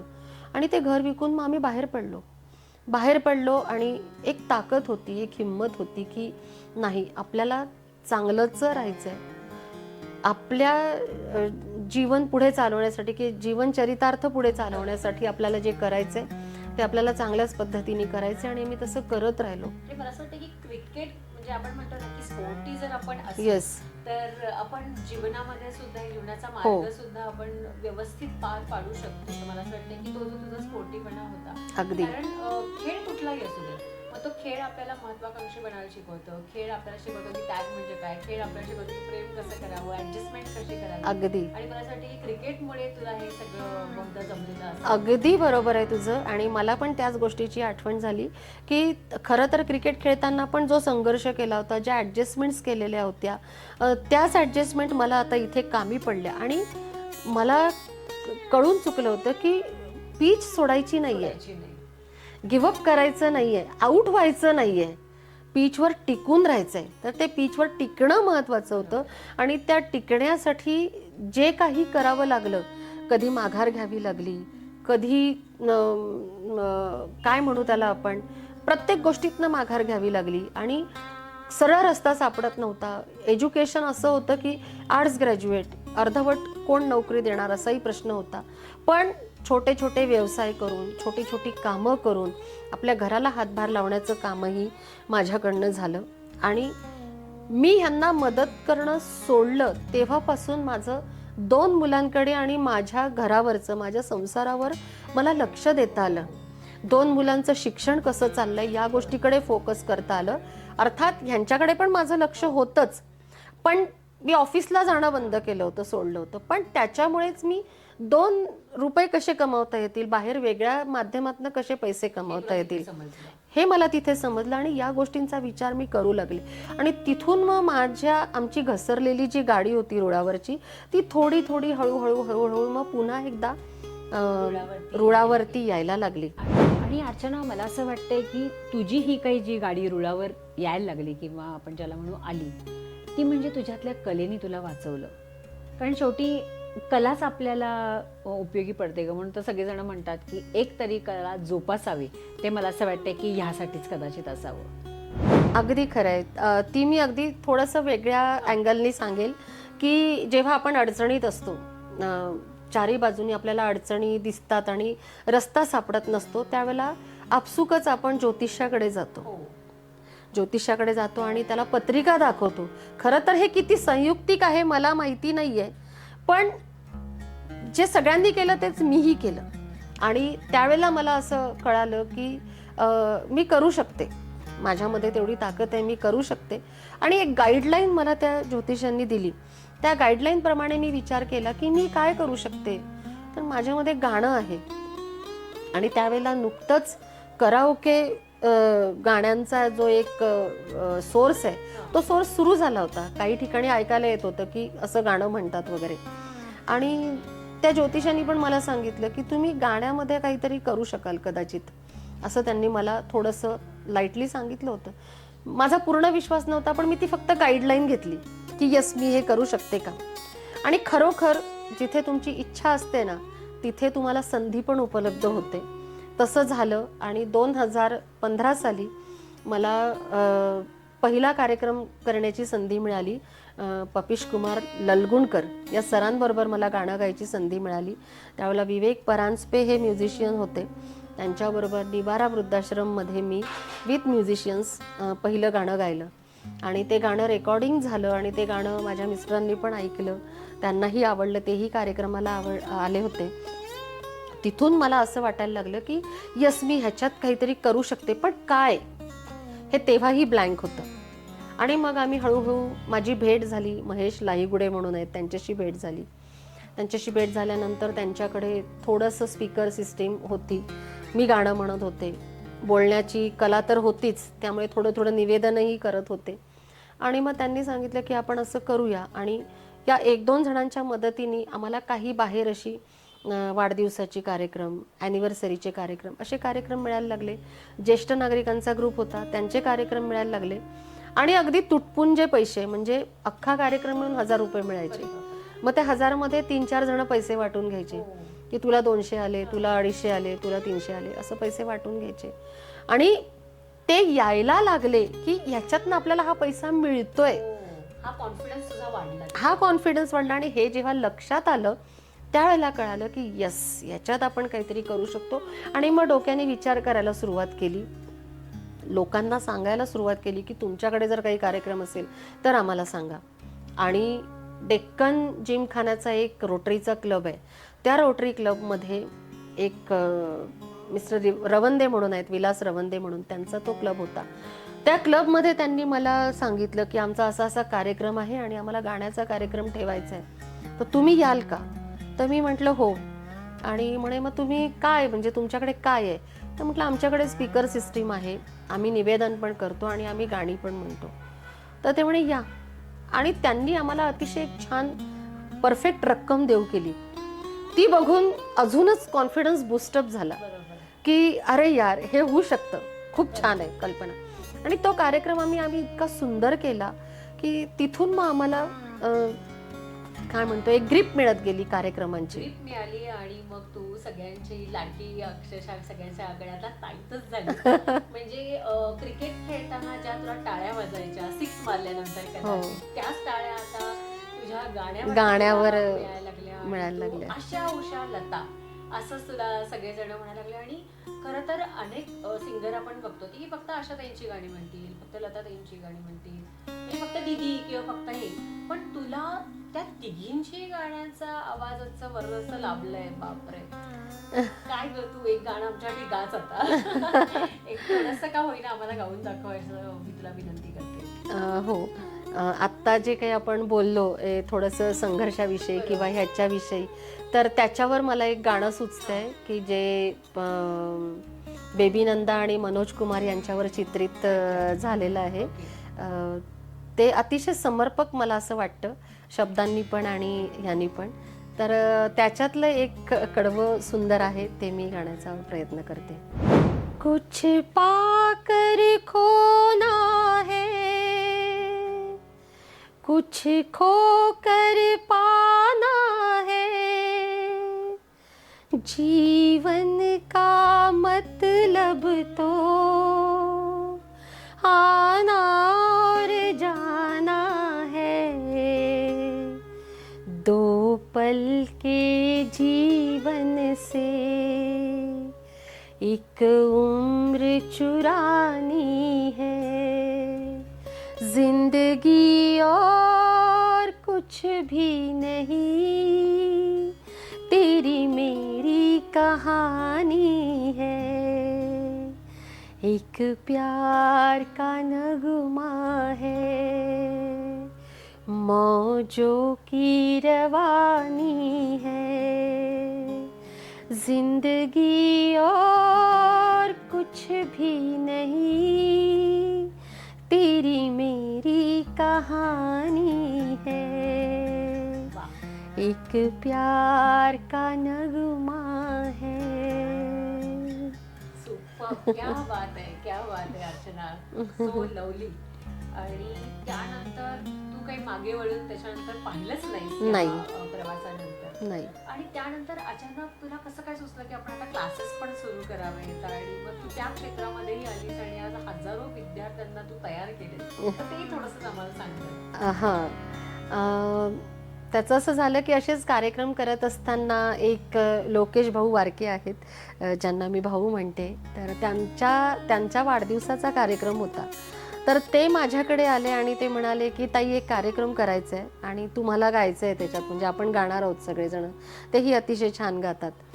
तर मग त्यांच्या कार्यक्रमाला मी आचार्य अत्रे मंदिर आहे आमच्या पिंपरीला, तिथे मी गेले आणि त्यांच्या वाढदिवसाचा तो कार्यक्रम झाला. तर तिथे त्यांची मिसेस म्हणजे स्वीटी वारके, जी आत्ता माझी स्टुडंट आहे, ती तिथे होती. अर्थातच नवऱ्याचा वाढदिवस म्हटल्यानंतर ते सगळे आले होते. आणि तिथे मी ते तोरा मनदर्पण गाणं म्हटलं होतं, आशाजींनी गायलेलं. तर तिला ते खूप आवडलं आणि ती म्हणाली की कार्यक्रम झाल्यानंतर की ताई तुमचा आवाज अतिशय सुंदर आहे, म्हणजे मला थेट पोचला माझ्या हृदयापर्यंत, आणि किती गोड गाता तुम्ही, आणि मला पण गाणं आवडतं. मला काही आवाज नाही आहे, मला गाण्याचं काहीच क्षेत्र नाही माझं, पण मला आवडेल तुमच्याकडे यायला. तर म्हटलं ठीक आहे, ये भेटू आपण. एक दिवस ती तिच्या 2 मैत्रिणींना घेऊन आली, म्हणजे एक वंदना देशमाने म्हणून आहे आणि एक सविता पत्तार म्हणून आहे. या 2 मैत्रिणींना घेऊन ती आली आणि तिने त्यांना सांगितलं की आपल्याला या ताईंकडे गाणं शिकायचं आहे. तर मी म्हटलं अगं मी गाणं म्हणते, पण गाणं शिकवायचं कसं हे मला माहिती नाही. म्हणजे अगदी खरं सांगायचं तर शिकवतात कसं ह्याचं मी कधी ट्रेनिंग घेतलेलं नाही आहे.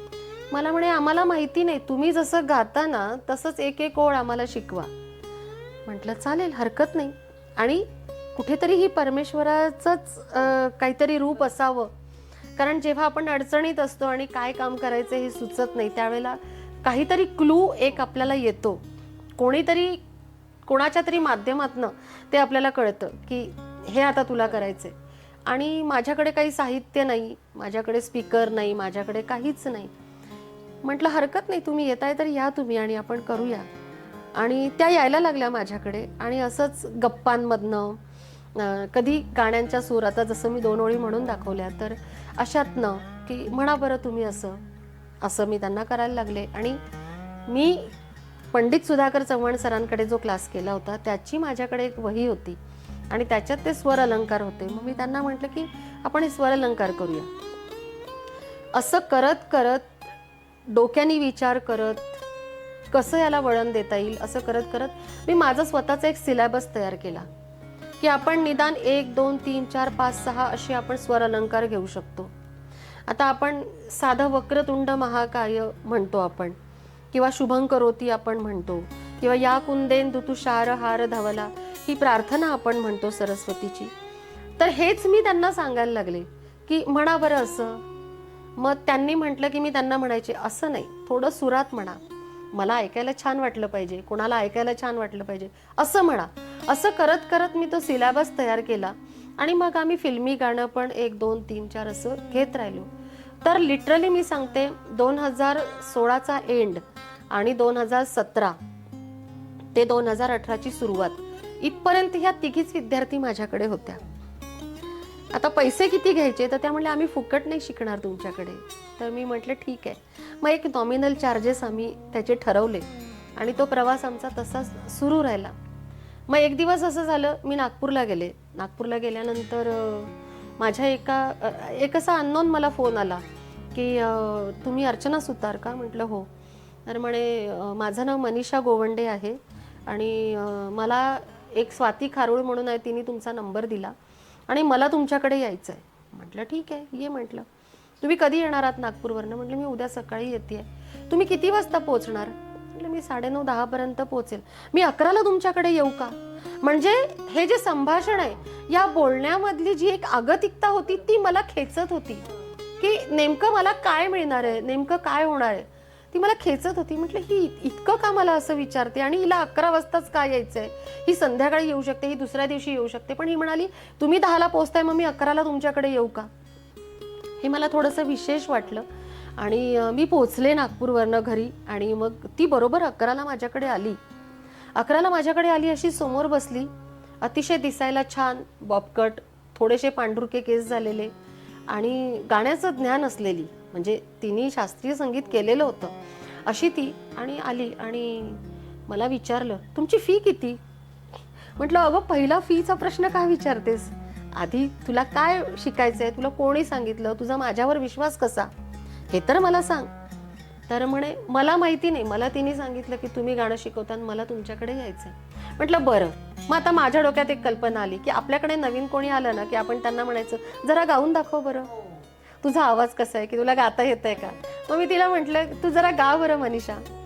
तर तिने मला छान गाणं म्हणून दाखवलं. म्हटलं गं किती गोड आवाज आहे तुझा, किती छान म्हणतेस तू. म्हणे हो मी छान म्हणते पण मला क्लास लावायचंय.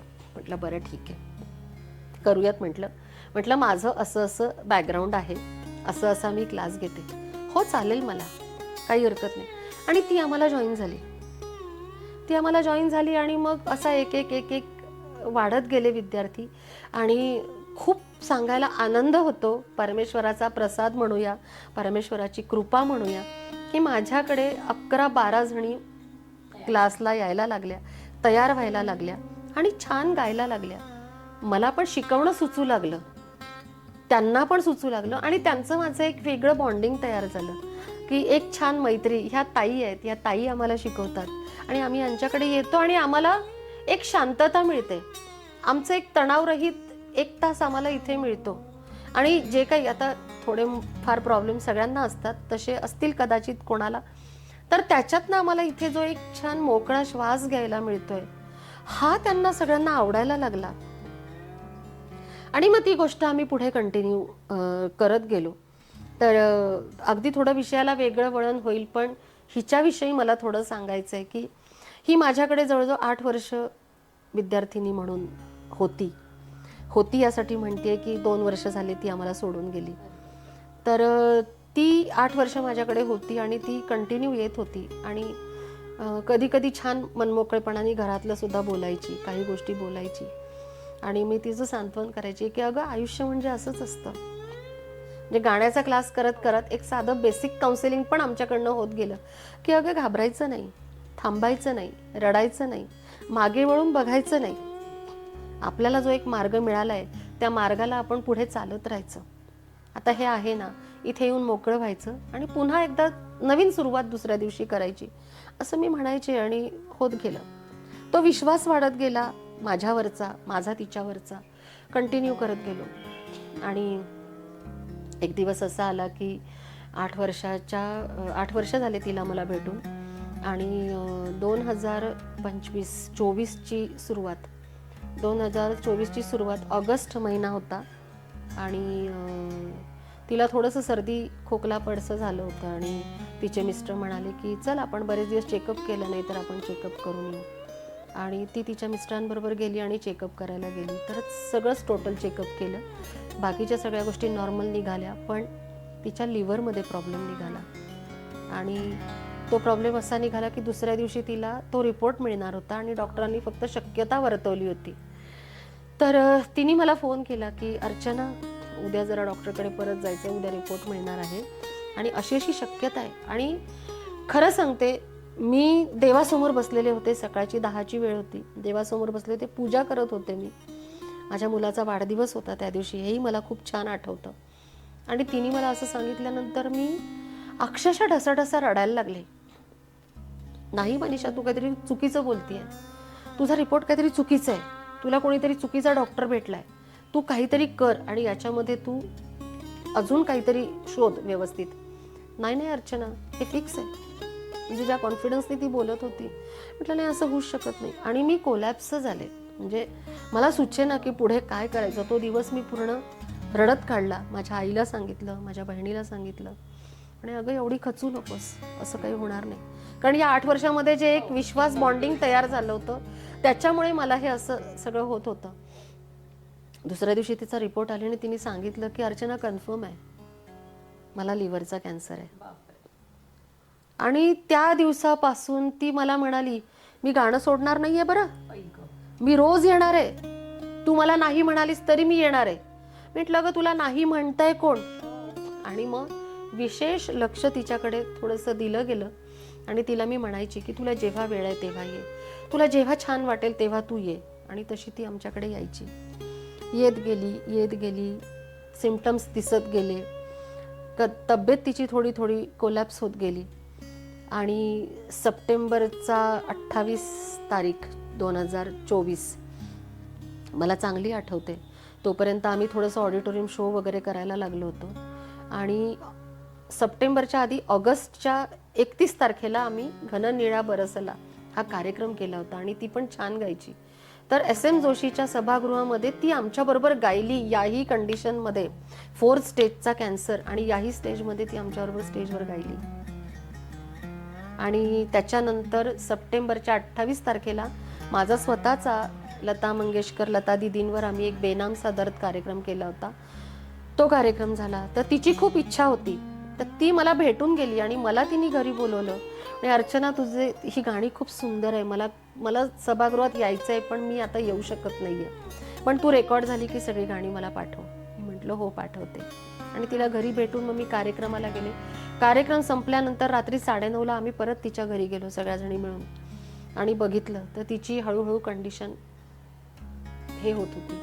पण माहिती नव्हतं काय कसं घडणार आहे पुढे. तिला भेटलो आणि आम्ही खाली आलो आणि आम्ही खूप रडलो की ही सखी काय कंडिशनमध्ये आहे, ते दुःख आम्हाला सहन होत नव्हतं. आम्ही रडलो खूप आणि म्हटलं उद्या पण सकाळी आपण परत येऊया तिला भेटायला, असं आम्ही म्हटलं. आणि आम्ही आमच्या घरी गेलो, सेटल झालो, रिलॅक्स झालो. तिची मुलगी तोपर्यंत आली होती. आणि सोमवारच्या दिवशी सकाळी साधारण 8:30-9च्या दरम्यान तिच्या मुलीचा मला फोन आला की अर्चना मावशी, आई शेवटचे श्वास घेते आणि तुम्ही तिला भेटून जा. म्हणजे मला अगदी गहिवरून येतं, कारण तो क्षण मी माझ्या डोळ्यांनी बघितला. आणि आदल्या दिवशीची जी रात्र होती त्यावेळेला तिने मोबाईलवर तिचं गाणं रेकॉर्ड केलं, मला हे दत्तगुरू दिसले, आणि ते गाणं तिने मला पाठवलं. आणि दुसऱ्या दिवशी सकाळी साधारण 10:30-11च्या दरम्यान तिची प्राणज्योत मालवली. अशी ही आमची सखी आम्हाला सोडून गेली. तर अशा काही आठवणी ह्या स्वरस्पंदन माझ्या कराओकेच्या ग्रुप बरोबर आहेत की ह्या आम्ही जपल्या. तू जसं म्हणालीस तर मी काही खूप मोठी गायिका नाहीये किंवा मी खूप काही घडवलं नाही, पण ज्या कोणी माझ्याकडे येतात, ज्यांच्याशी आमचं एक अतूट नातं तयार झालंय, एक बॉन्ड तयार झालाय, तो असा आहे. खूपच छान. म्हणजे हो. फक्त गाणंच नाही तर तू त्यांनाही घडवलंस, कारण की तुझ्याकडे येणाऱ्या मेजॉरिटी अशाच होत्या की ज्यांना काही प्रॉब्लेम्स आहेत, तर तू ॲज अ काउन्सिलर म्हणून पण काम केलंस आणि त्यांची एक छान मैत्रीण पण तू झाली. एक छान मैत्रीण झाली. आणि जीवन कसं असतं तर सुखदुःखांचा एक संगम असतो आणि एका वाटेवर दुःख मिळालं, काटे टोचले म्हणून आपण ते सोडून जायचं नसतं, तर पुढे येणारं सुख काय आहे याच्याकडे पण आपण फोकस करायला हवं. या अनुषंगाने मला तेही खूप जाणवलं आणि माझं स्वतःचंही आयुष्य तसंच होतं आणि खरं तर खूप बायकांचं आयुष्य तसं असतं. तर तुम्ही न थांबता त्याच्यातनं मार्ग काढावा एवढंच मला वाटतं या निमित्ताने सांगावं असं. खूप छान अर्चना, म्हणजे इतकं तू काय काय करतीयस. तर अजून अशा कुठल्या गोष्टी आहेत की ज्याच्यातून तुला खूप आनंद मिळाला जीवनामध्ये? स्वरस्पंदन या ग्रुप बरोबर आणि हे कार्यक्रम करता करता तुझ्याशी माझी ओळख झाली, याच पिरियडमध्ये ओळख झाली आणि आपण बरेच वर्ष एकत्र होम मिनिस्टरचे खूप कार्यक्रम केले. त्याचाही खूप सुंदर अनुभव मला मिळाला आणि त्याच्यातनं तुझी माझी एक चांगली मैत्री झाली, घट्ट मैत्री झाली आणि एक वेगळ्या अनुभवाचा आनंद आपण दोघींनीही अनेकदा घेतला. हजारोच्या वर आपण कार्यक्रम केले, महाराष्ट्रभर आपण कार्यक्रम केले आणि हे करत असताना आपण एक तुझिया नामाचा गजर हे नाटक आपण सुरू केलं. काय ग, त्याचा जन्मस्थळ चाळीसगावच्या हो. राज्यस्तरीय संत साहित्य संमेलन. संत साहित्य संमेलन म्हणजे एवढ्या मोठ्या संत साहित्य संमेलनात मला एंट्री करता येईल हे खरं तर तुझ्यामुळे ते व्हायला लागलं आणि त्यांची ओळख झाली. असं एक लिंक जुळत गेली आणि खूप छान वाटलं. आणि मला तुझिया नामाचं गजर हे नाटक आठवलं ना की भंडारा डोंगरावर जो आपण कार्यक्रम केला, जे नाटक आपण केलं त्यावेळेला जवळजवळ 1.25 लाख पब्लिक तिथे होतं. वारकरी संप्रदायाची सगळी लोक होती आणि तिथे आपण तो कार्यक्रम केला हे खरं तर भाग्यच म्हणायला लागेल. ओवी गायन करत होती. हो. साडी काय टाळ्यांचा तो कडकडाट झाला. खूप सुंदर. थोडंसं एक त्यातलं म्हण ना ग ते. हो. संत जनाबाईची ती ओवी होती. तू जात्यावर दळत होती आणि मी ती ओवी म्हटली होती. ती ओवी जरा आपण ऐकूयात सगळ्यांना. सुंदर माझे जाते ग फिरे बहुतेके, ओव्या गाऊ कौतुके तू ये रे बा विठ्ठला, ओव्या गाऊ कौतुके तू ये रे बा विठ्ठला.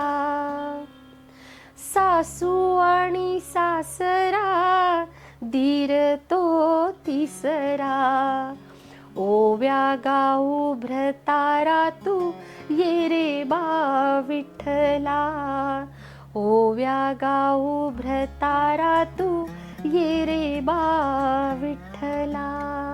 सुंदर ते आपलं. खरंच म्हणजे आपण अक्षरशः सगळेच भक्तिमय हो. झालेले होते. आणि मला तर असं वाटतं की लोकांनी हे नाटक जरूर बघावं आणि जे कोणी संस्था असतील त्या संस्थांनी पण हे नाटक लोकांना दाखवण्यासाठी हे नाटक ठेवावं.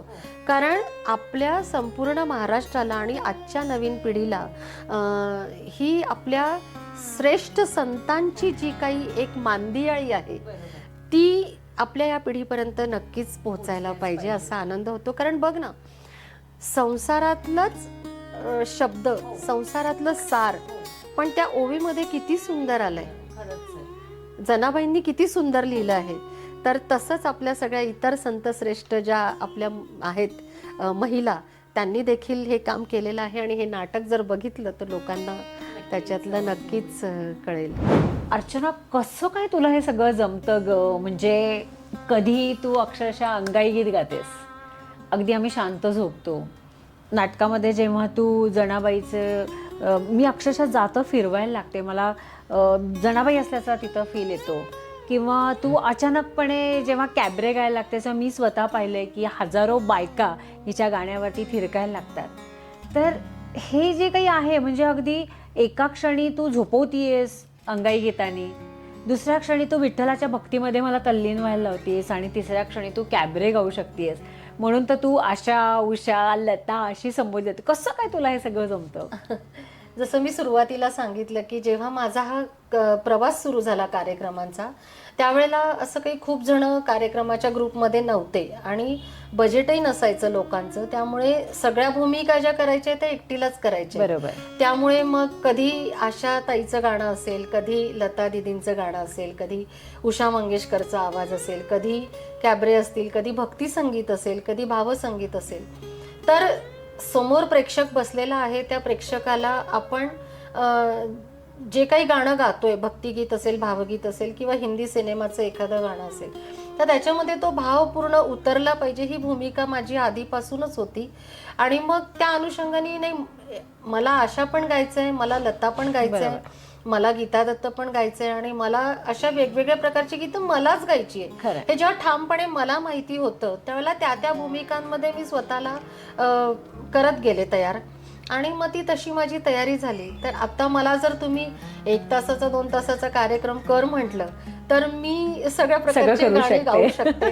एवढं मात्र म्हणजे प्रेक्षकांना झोपवूही शकते आणि प्रेक्षकांना नाचवायलाही लावू शकते. तर असं ते तयार झालं सगळं आणि मग ती भूमिका तयार होत गेली की सगळं मलाच करायचंय.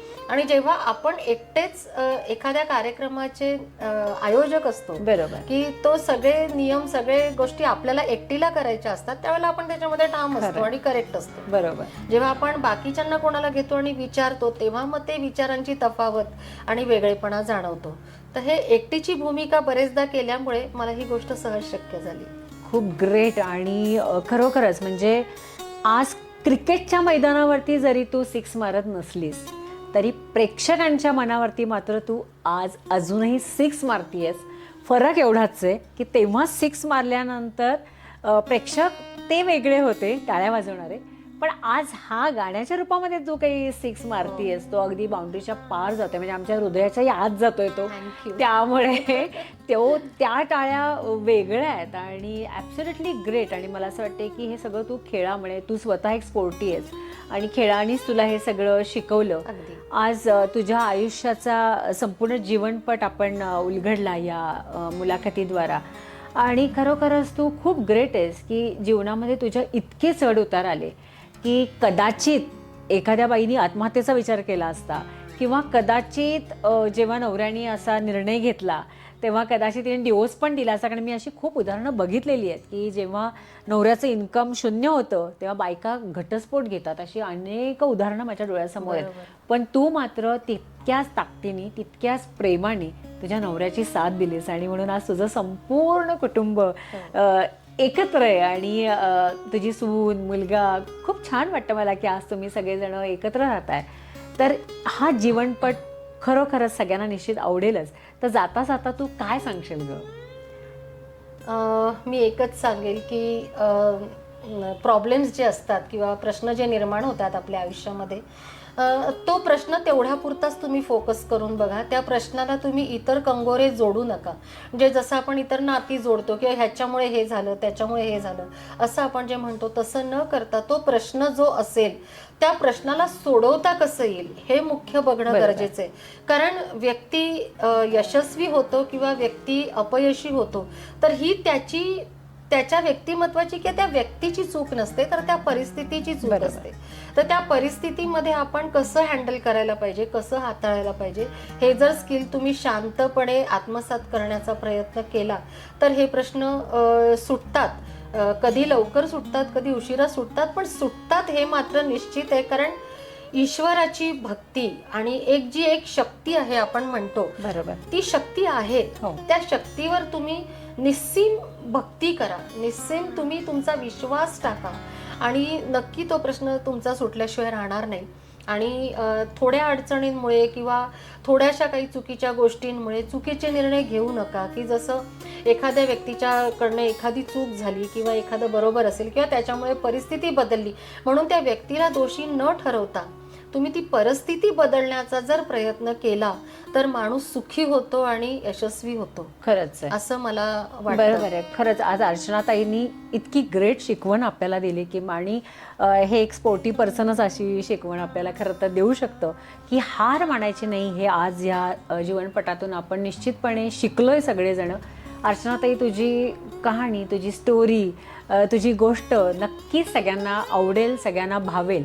तेव्हा हा व्हिडिओ आवडला तर नक्की फॉरवर्ड करायला विसरू नका आणि हो, चॅनलला सबस्क्राईब करायला विसरू नका, कारण तुम्ही पाहताय रिअल स्टोरीज विथ मेघना जुजम. आणि हो, या चॅनलला सबस्क्राईब करून फॉरवर्ड करा, कारण अर्चनाताईची आजची स्टोरी कुणाला तरी नक्कीच तिच्या जीवनामध्ये फुंकर घालायला मदत करेल आणि ती तिच्या पायावरती नक्कीच उभी राहील. कारण स्वप्न जेव्हा आपण पाहतो तेव्हा ते पूर्ण करण्याची ताकद आणण्यासाठी अशा स्टोरी ऐकण्याची निश्चितपणे गरज असते. तेव्हा अर्चनाताई, तुझे खूप खूप आभार की तू आज रिअल स्टोरी विथ मेघना जुजम या आमच्या कट्ट्यावरती आलीस, तुझं संपूर्ण जीवनपट उलगडलास आणि निश्चितपणे याच्यातून अनेक आपल्या मैत्रिणींना, अनेक सख्यांना याच्यातून लाभ होणार आहे. नक्कीच. त्यामुळे तुझ्या कार्याला पुन्हा एकदा ग्रेट सॅल्यूट, कारण आज गाणं कोकिळा तू झालेली आहेस. म्हणजे क्रिकेटचं स्वप्न जरी तुटलं तरी ते न डगमगता तू आज गाण्याच्या रूपाने आज सगळ्यांच्या समोर आहेस. त्याबद्दल पुन्हा एकदा तुझे खूप खूप आभार. ह्या कट्ट्यावरती तू आलीस आणि तुम्हा सगळ्यांचेही आभार की आपण अर्चनाताईचा हा जीवनपट संपूर्ण पाहिलात. त्याबद्दल धन्यवाद. बाय बाय आणि जय हिंद. जय हिंद.